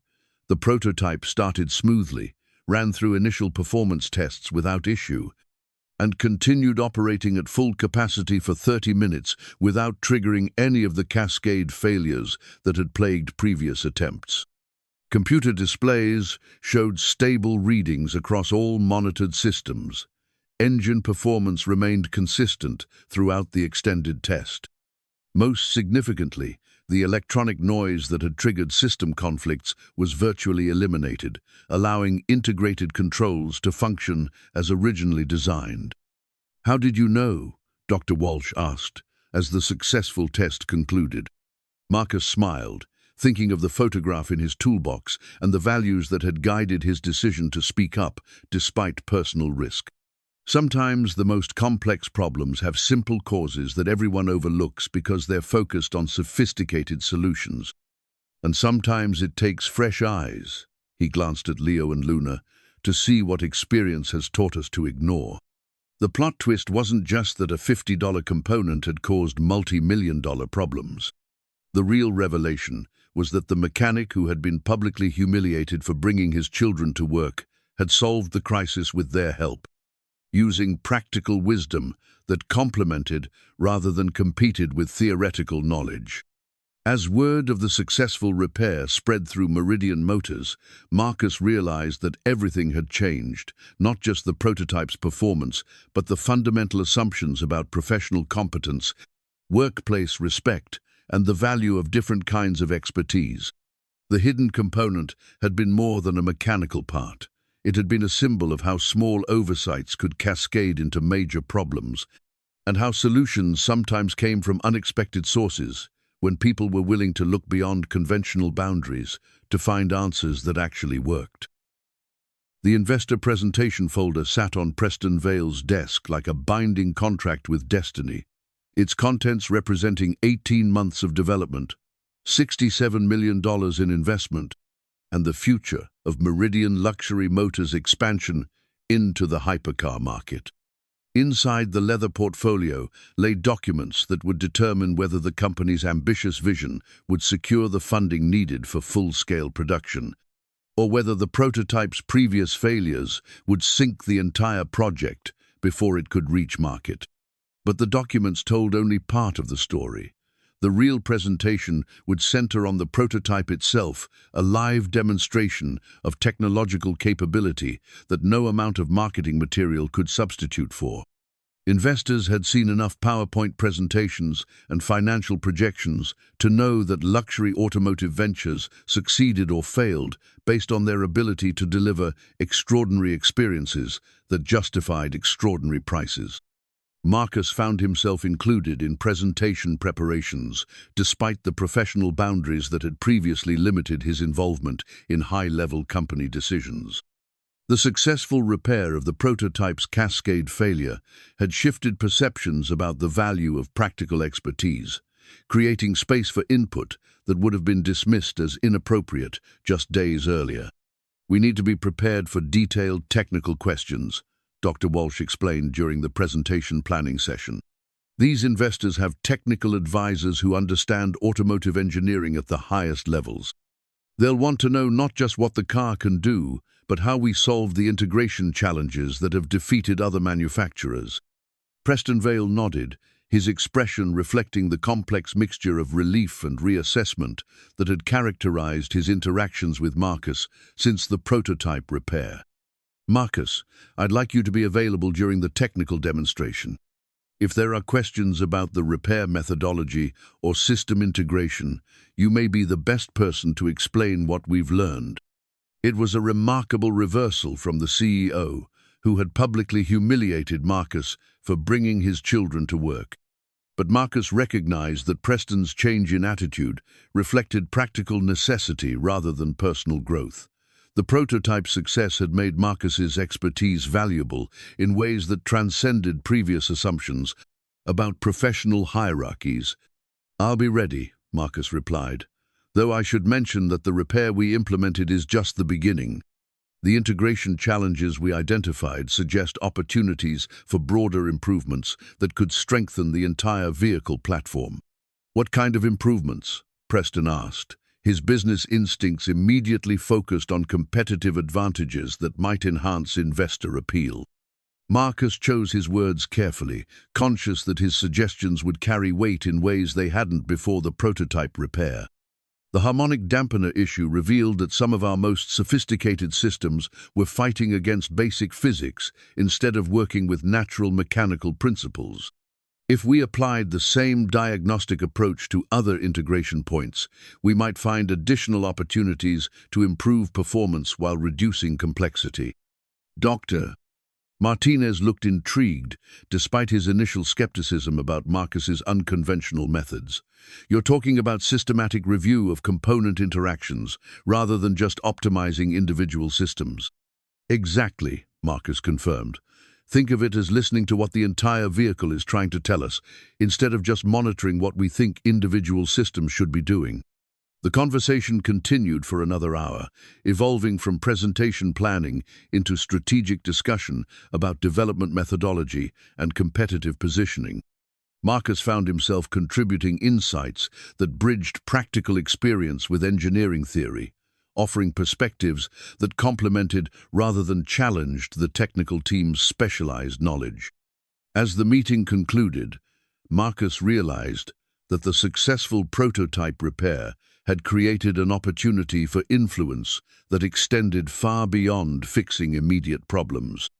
The investors would be evaluating not just the vehicle's current capabilities, but the team's capacity for continued innovation and problem-solving under challenging conditions.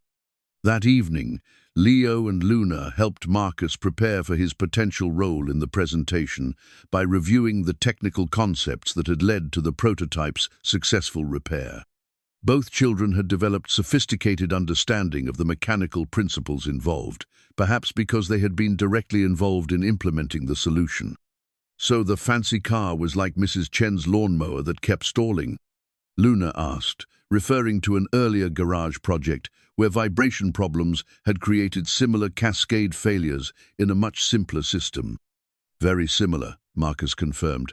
"Both problems involved components that were working correctly individually, but creating conflicts when they tried to work together. The solution in both cases was to help the systems cooperate instead of compete." Leo studied the technical drawings Marcus had sketched to illustrate the repair process. "Will you have to explain this to the important people tomorrow?" "Maybe," Marcus said. "If they have questions about how we solved the problem, I might need to describe what we learned and how we applied it." "Are you nervous?" Luna asked, with the directness that characterized most of her important questions. Marcus considered his answer carefully. The presentation represented the kind of high-stakes professional situation he had never imagined being involved in when he started his career as a mechanic. But the prototype repair had taught him something important about the value of practical expertise when applied thoughtfully to complex challenges. A little nervous, he admitted, but also excited. We solved a really difficult problem by combining different kinds of knowledge and different ways of thinking. If I can help other people understand how we did that, it might lead to even better solutions in the future. The next morning brought final preparations that involved the entire Meridian Motors facility. The prototype was positioned in the main display area, polished to showroom perfection, and surrounded by technical documentation that highlighted its innovative features. Engineering staff reviewed presentation materials and prepared for detailed technical discussions. Support personnel ensured that every aspect of the facility reflected the professional excellence that justified premium pricing. Marcus arrived early to conduct a final inspection of the prototype systems, checking that the harmonic dampener modification remained secure and that all integration points were functioning within optimal parameters. As he worked, he found himself thinking about the journey that had brought him to this moment, from public humiliation for bringing his children to work, to playing a crucial role in solving the technical crisis that threatened the company's future. But more than personal vindication, Marcus felt the satisfaction that came from contributing meaningfully to something larger than individual achievement. The prototype's successful repair had validated the value of practical expertise while demonstrating that complex problems sometimes required diverse perspectives and unconventional approaches. "Ready for the big day?" Dr. Walsh asked as she joined Marcus for the final systems check. "Ready," Marcus replied, running his hands along the prototype's pristine surfaces with the familiarity of someone who understood its mechanical personality at the deepest level. "This car has a lot to prove today, but I think it's up to the challenge." "And you?" Dr. Walsh asked. "Are you up to the challenge?" Marcus smiled, thinking of Leo and Luna's confidence in his abilities, of Maria's photograph, reminding him about the importance of doing the right thing regardless of personal risk, of the mechanical wisdom passed down through 3 generations of practical problem-solving. "I'm ready to tell the truth about what we learned and how we learned it," he said. "Sometimes that's the most valuable thing you can offer, honest insight about what actually works, why it works, and how others might apply the same principles to their own challenges." As the morning progressed and investor arrival approached, Marcus found himself positioned between 2 worlds: the sophisticated realm of luxury automotive engineering and the practical domain of hands-on problem-solving.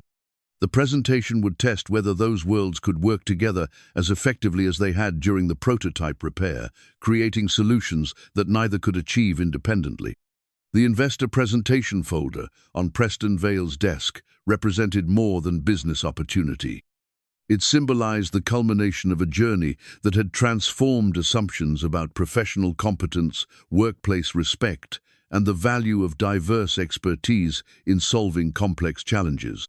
Within hours, Marcus would discover whether his unconventional path from humiliated mechanic to essential team member could translate into broader recognition of the principles that had made the prototype's success possible.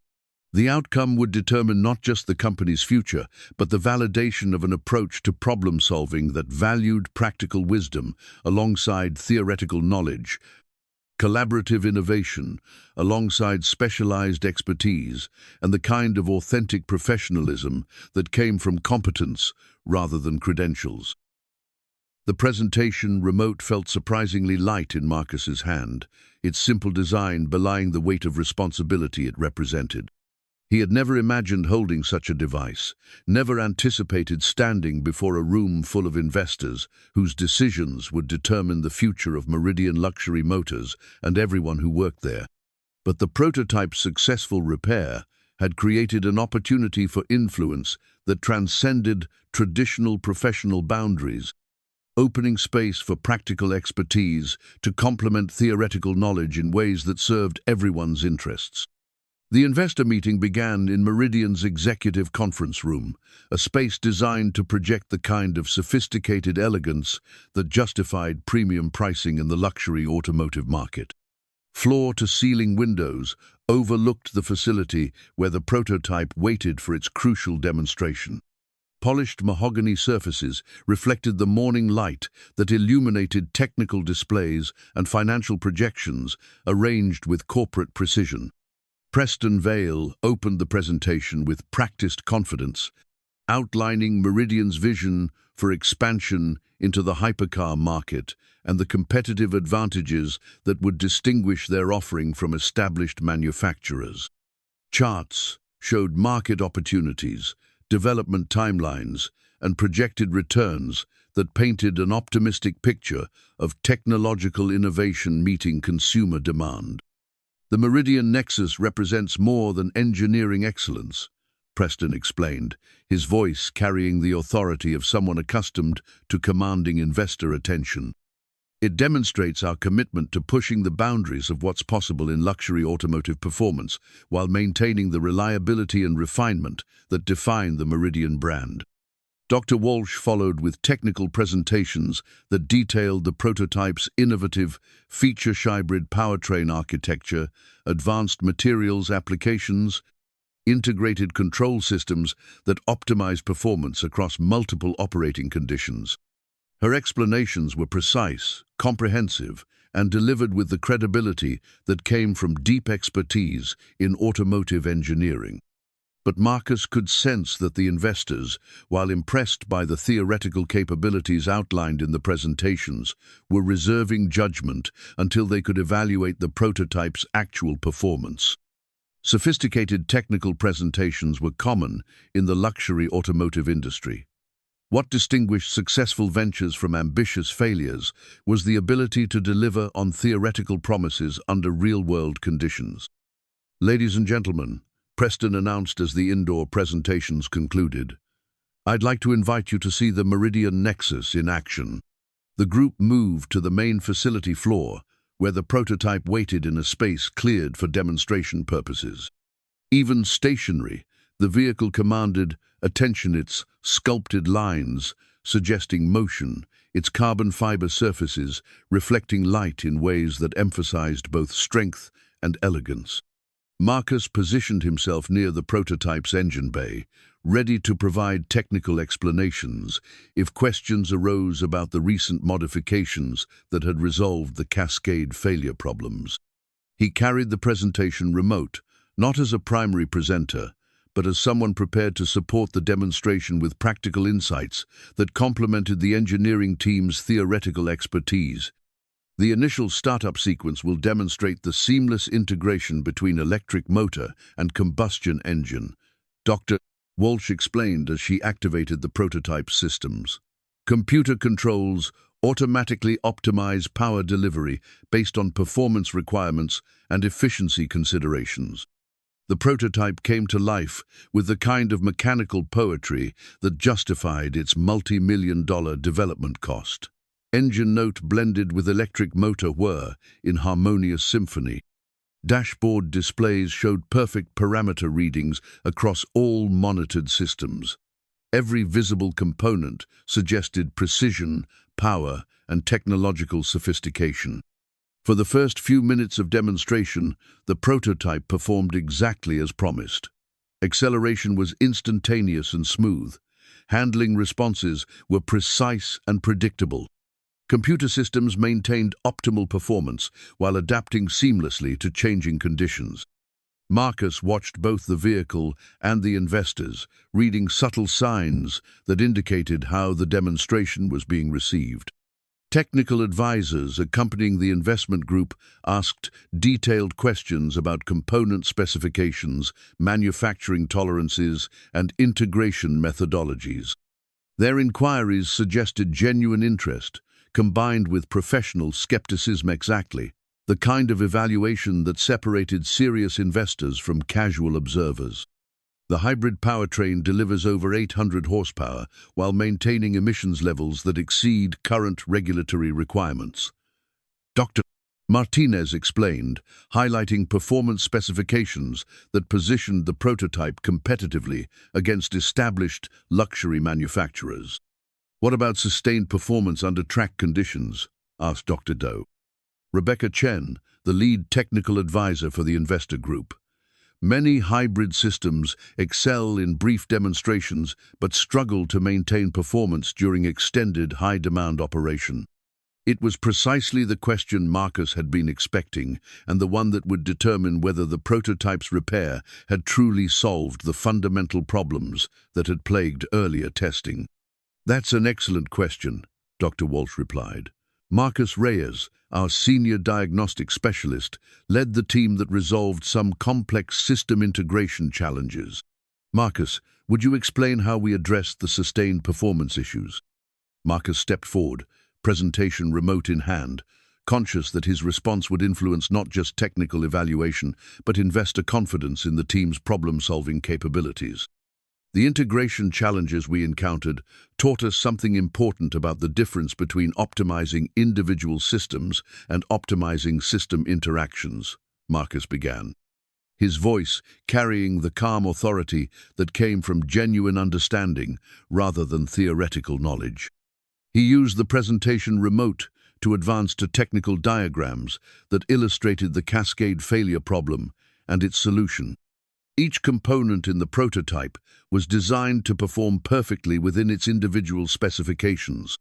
But when we combined all those perfect components, we created interactions that no single system could anticipate or compensate for. Dr. Chen leaned forward with obvious interest. "What kind of interactions?" "Electronic noise from mechanical vibrations affecting sensor accuracy, which triggered automated responses that created additional system load, which generated more heat and vibration, which amplified the original problem," Marcus explained, using simple language to describe complex technical relationships. "How did you identify the root cause?" asked another technical advisor. Marcus smiled, thinking of Leo and Luna's contributions to the diagnostic process. "We stopped focusing on what each system was supposed to do and started listening to what the integrated vehicle was actually telling us. Sometimes the most sophisticated diagnostic equipment can't substitute for direct observation and practical experience." The explanation continued for several minutes, with Marcus describing the harmonic dampener relocation and the broader principles that had guided the repair methodology. He emphasized collaboration between practical expertise and engineering knowledge, highlighting how different perspectives had combined to solve problems that neither approach could address independently. "The remarkable thing," Marcus concluded, "is that the solution was mechanically simple once we understood the system interactions. We didn't need more sophisticated technology, we needed to apply existing technology more thoughtfully." Dr. Chen exchanged glances with other technical advisors, their expressions suggesting that Marcus's explanation had addressed concerns that sophisticated marketing presentations couldn't resolve. "Can you demonstrate sustained performance under the conditions that previously caused failures?" she asked. "Absolutely," Marcus replied, his confidence based on extensive testing that had confirmed the repair's effectiveness. What followed was 30 minutes of high-performance operation that would have triggered cascade failures in the prototype's previous configuration. Computer displays showed stable readings across all monitored systems. Engine performance remained consistent throughout extended testing. Most importantly, the integration problems that had defeated sophisticated engineering analysis remained completely resolved.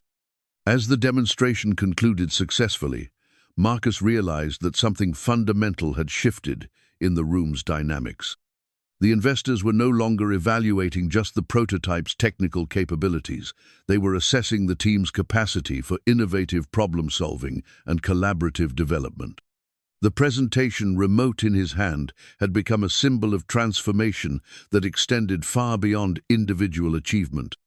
It represented the validation of an approach to professional competence that valued practical wisdom alongside theoretical knowledge, collaborative innovation alongside specialized expertise. The family photograph that would later frame Marcus's desk in his new office captured a moment of transformation that none of the participants had anticipated when the day began. In the image, Leo and Luna stood beside their father in the Meridian Motors main facility, their faces reflecting the quiet pride that came from contributing meaningfully to something larger than themselves. Marcus's expression showed the complex satisfaction of professional validation earned through competence rather than credentials, while Preston Vale stood slightly apart, his corporate composure softened by genuine respect for expertise he had previously dismissed. But the photograph's significance extended beyond personal achievement. It documented the moment when Meridian Luxury Motors discovered that innovation could emerge from unexpected sources, that practical wisdom could complement theoretical knowledge, and that authentic professionalism sometimes required questioning conventional assumptions about workplace hierarchies and professional boundaries. Mr. Reyes, Dr. Chen said, as the successful demonstration concluded, "Your explanation of the diagnostic methodology raises interesting questions about development processes in the luxury automotive industry. How broadly applicable are the principles you used to solve the integration problems?" Marcus considered his response carefully, conscious that his answer would influence not just technical evaluation, but strategic thinking about Meridian's competitive positioning. "I think the principles apply whenever you're dealing with complex systems that have to work together under demanding conditions," he replied. "The specific technical solutions will vary, but the diagnostic approach, listening to what integrated systems are actually telling you, instead of just monitoring what individual components are supposed to be doing, that's universally valuable. You're describing a more holistic approach to system optimization," observed Dr. James Wright, another member of the investor group's technical advisory team. "How would you scale that methodology across an entire vehicle development program?" Preston Vale stepped forward, recognizing an opportunity to position Meridian's problem-solving capabilities as competitive advantages that justified investment confidence. "That's exactly the kind of innovative thinking that distinguishes Meridian from traditional manufacturers," Preston said. "We've learned that breakthrough performance requires combining cutting-edge technology with practical wisdom, theoretical knowledge with hands-on experience." Marcus felt a moment of surreal amazement at hearing Preston describe as company strength the same collaborative approach that had prompted public humiliation just weeks earlier. But he recognized that Preston's change in perspective reflected genuine learning rather than mere opportunism. The prototype's success had demonstrated value that transcended personal preferences about professional protocol. "The integration challenges we resolved on the Nexus prototype have broader implications for how we approach vehicle development," Dr. Walsh added, supporting Preston's strategic positioning. Marcus's diagnostic methodology could enhance reliability while reducing development costs across our entire product line. Dr. Chen nodded thoughtfully. "Reliability and cost efficiency are certainly important factors in investment evaluation. But I'm particularly interested in the cultural implications of what you've described. How does this collaborative approach translate into organizational capabilities?"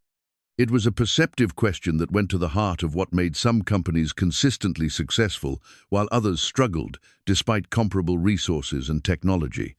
Marcus glanced at Leo and Luna, who had been quietly observing the adult conversation with the focused attention they brought to any new learning opportunity. Their presence at the investor presentation would have been unimaginable under the professional standards that had governed Meridian Motors just weeks earlier. But their contributions to the prototype repair had earned them recognition as valuable team members whose perspectives enhanced rather than diminished professional outcomes. "I think the biggest cultural change is recognizing that expertise comes in different forms and sometimes from unexpected sources," Marcus said. "The solution to our integration problems required combining advanced engineering knowledge with practical mechanical understanding, computer analysis with direct observation, sophisticated theory with simple common sense, and contributions from team members who aren't constrained by conventional assumptions about how things are supposed to work," he added, looking at his children with obvious pride. Dr. Wright followed Marcus's gaze to Leo and Luna. Are you suggesting that including children in technical problem-solving actually enhanced your diagnostic capabilities? Marcus smiled at the question, remembering Preston Vale's initial horror at discovering children in the workplace. I'm suggesting that fresh perspectives and simple questions sometimes reveal solutions that experience and expertise might overlook. Leo and Luna see mechanical systems as puzzles to be solved rather than problems to be endured. That kind of curiosity and optimism can be incredibly valuable when you're dealing with complex challenges. Preston Vale's expression reflected the internal processing that had been occurring since the prototype repair. The CEO, who had publicly insisted on strict professional boundaries, was beginning to understand that those boundaries sometimes prevented rather than promoted optimal outcomes. The investor presentation we've witnessed today demonstrates something remarkable about Meridian's problem-solving culture, Preston said, his voice carrying new conviction about principles he was still learning to articulate. When we encountered what appeared to be an insurmountable technical challenge, we didn't just rely on conventional solutions or traditional expertise. We created space for different perspectives, encouraged collaborative innovation, and discovered that breakthrough performance requires breakthrough thinking. Dr. Chen exchanged glances with other members of the investor group, their expressions suggesting that the presentation had evolved beyond technical evaluation into strategic assessment of organizational capabilities. The luxury automotive market is increasingly competitive, she observed. Success requires not just exceptional products, but exceptional development processes that can consistently deliver innovation under challenging conditions. What you've demonstrated suggests institutional capabilities that could provide sustainable competitive advantages. The formal investment decision would require additional evaluation and internal discussion among the investor group. But Marcus could sense that the presentation had achieved something more valuable than immediate funding. Approval. It had established credibility for an approach to innovation that could distinguish Meridian from competitors, regardless of specific technical challenges. As the investor group prepared to depart for continued discussions in private session, Dr. Chen approached Marcus with a final question. If Meridian secures the funding to proceed with full-scale production, what role do you envision for the diagnostic methodology you've developed? Marcus considered the question thoughtfully, conscious that his answer would influence not just his own future, but the broader evolution of Meridian's development culture. I think the methodology becomes most valuable when it's integrated into standard development processes rather than reserved for crisis situations, he replied. Early identification of system interaction problems, collaborative problem solving that includes diverse perspectives, design approaches that work with rather than against fundamental principles, those capabilities could prevent problems instead of just solving them after they occur. And the cultural changes required to support that approach, Dr. Chen pressed. Marcus glanced at Preston Vale, recognizing that the CEO's transformation from critic to supporter represented exactly the kind of cultural evolution that would determine Meridian's long-term success. Respect for competence regardless of its source, Marcus said. Recognition that innovation often requires questioning conventional assumptions. Willingness to include unexpected voices in important conversations. Understanding that authentic professionalism means focusing on outcomes rather than appearances. As the investor group departed, Marcus realized that the presentation had validated more than technical capabilities.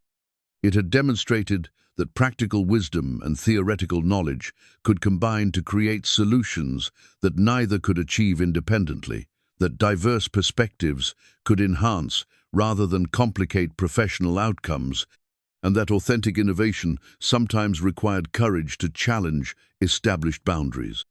The family photograph captured the moment when those principles transformed from personal conviction into institutional recognition, creating possibilities that would extend far beyond any individual achievement or specific technical challenge.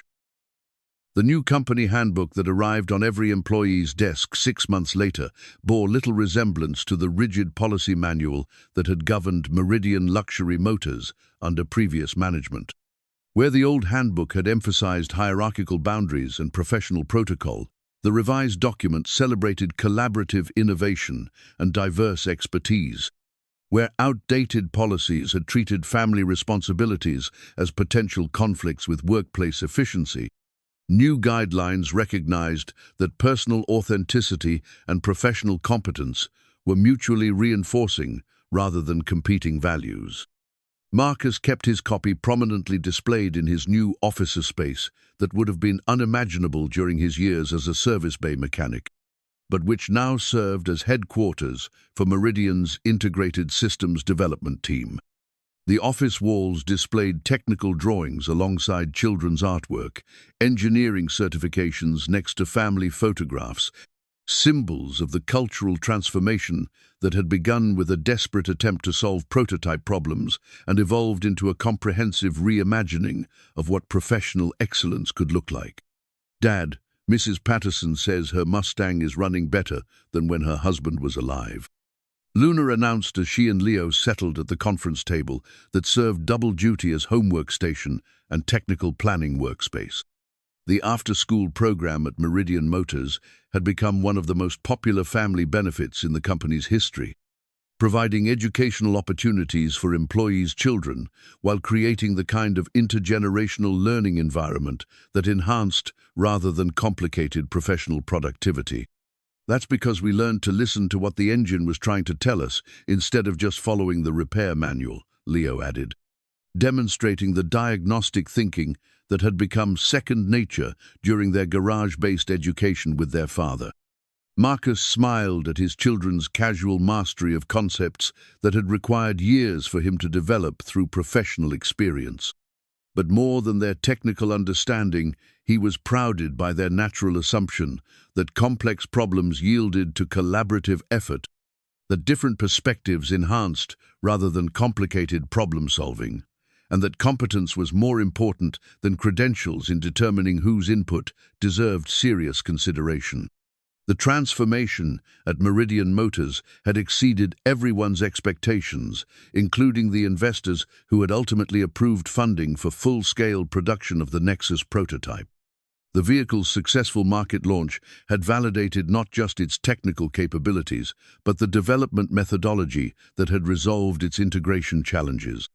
Orders exceeded initial projections by 40%. With customers specifically citing reliability and innovative engineering as factors that distinguished Meridian from established luxury manufacturers. But the most significant changes had occurred in areas that didn't appear on financial statements or marketing materials. Employee satisfaction surveys showed dramatic improvements in workplace culture. Retention rates increased as skilled professionals chose to remain with a company that valued diverse expertise and collaborative innovation. Most remarkably, productivity metrics improved across all departments as rigid hierarchical boundaries gave way to flexible problem-solving teams that included whoever could contribute meaningfully to specific challenges. Preston Vale's evolution from efficiency-focused CEO to collaborative leader had been perhaps the most dramatic transformation in the organization.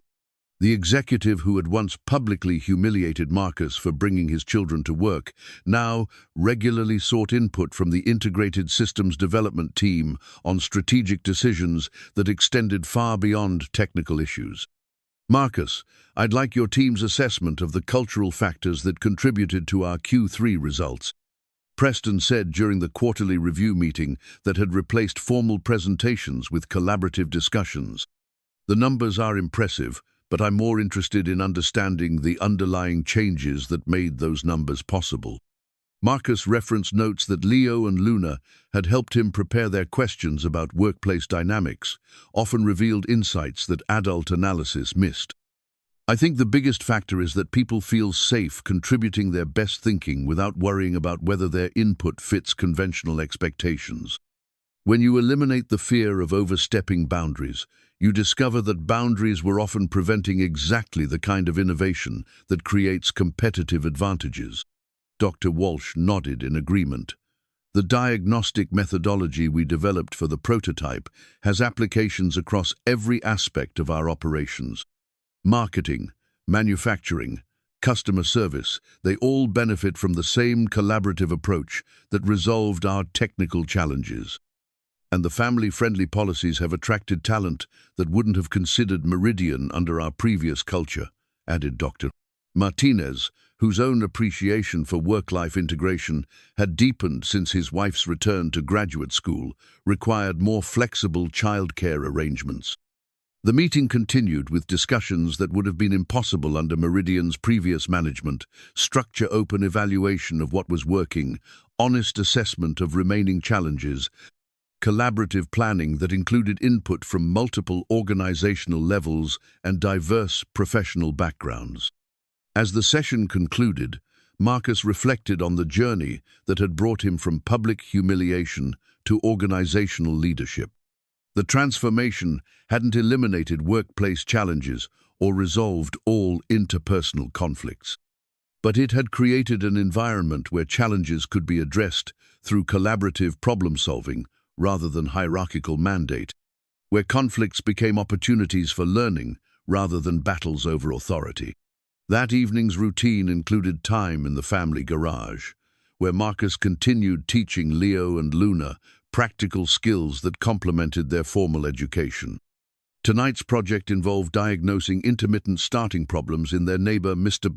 Kim's vintage motorcycler challenge that required combining mechanical knowledge with electronic troubleshooting and patience with systematic analysis. Remember, complex problems often have simple causes, Marcus said as Leo traced electrical connections while Luna studied the motorcycle's service manual. But finding those simple causes requires looking at the whole system instead of just focusing on individual components. Like the fancy car that taught everyone that working together is better than working alone, Luna asked, making connections between technical concepts and organizational principles with the directness that characterized her approach to all learning. Exactly like that, Marcus confirmed. Whether you're fixing engines or solving workplace problems, the same principles apply.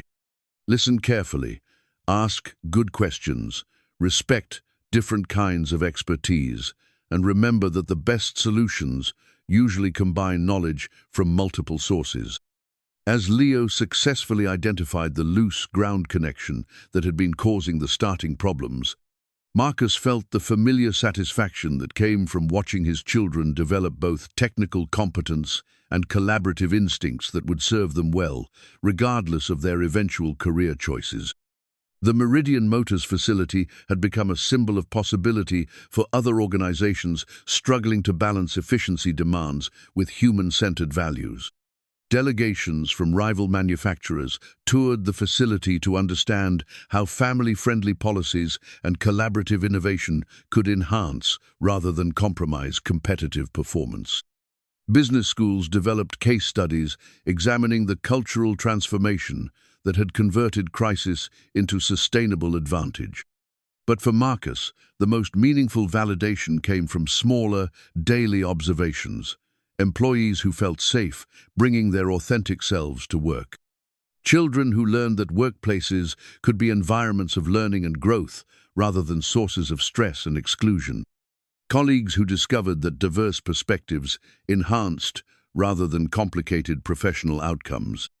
The new company handbook that had started this reflection represented more than policy changes. It documented the institutional recognition that excellence emerged from authentic professionalism rather than artificial boundaries, that innovation required inclusion rather than exclusion, and that the most successful organizations were those that created space for unexpected expertise to contribute meaningfully to shared challenges. As Marcus prepared for another day of leading integrated systems development at Meridian Motors, he realized that the journey from humiliated mechanic to organizational leader had taught him something profound about the relationship between personal courage and professional competence. The willingness to speak up despite personal risk, to offer expertise without official authorization, to challenge conventional assumptions in service of better outcomes. These qualities had proven more valuable than any credential or formal recognition.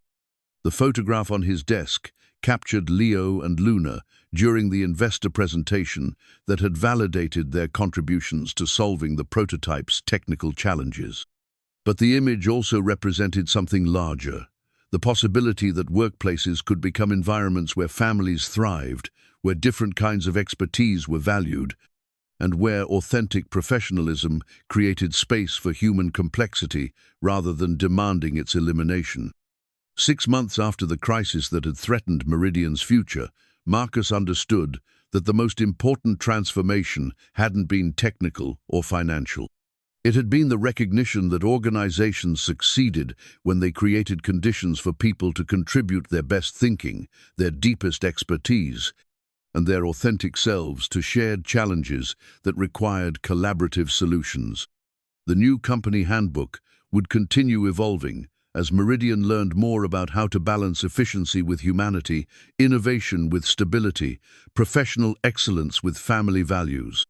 But the principles it embodied: respect for diverse expertise, inclusion of unexpected voices, commitment to outcomes over appearances, had already proven their worth through results that exceeded everyone's expectations.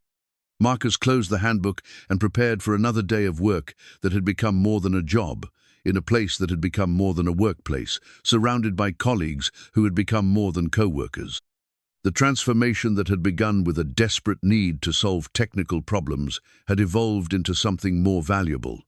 Proof that authentic professionalism and human dignity were not competing values, but complementary aspects of excellence that served everyone's interests when implemented with wisdom, courage, and genuine respect for the diverse contributions that made complex organizations successful.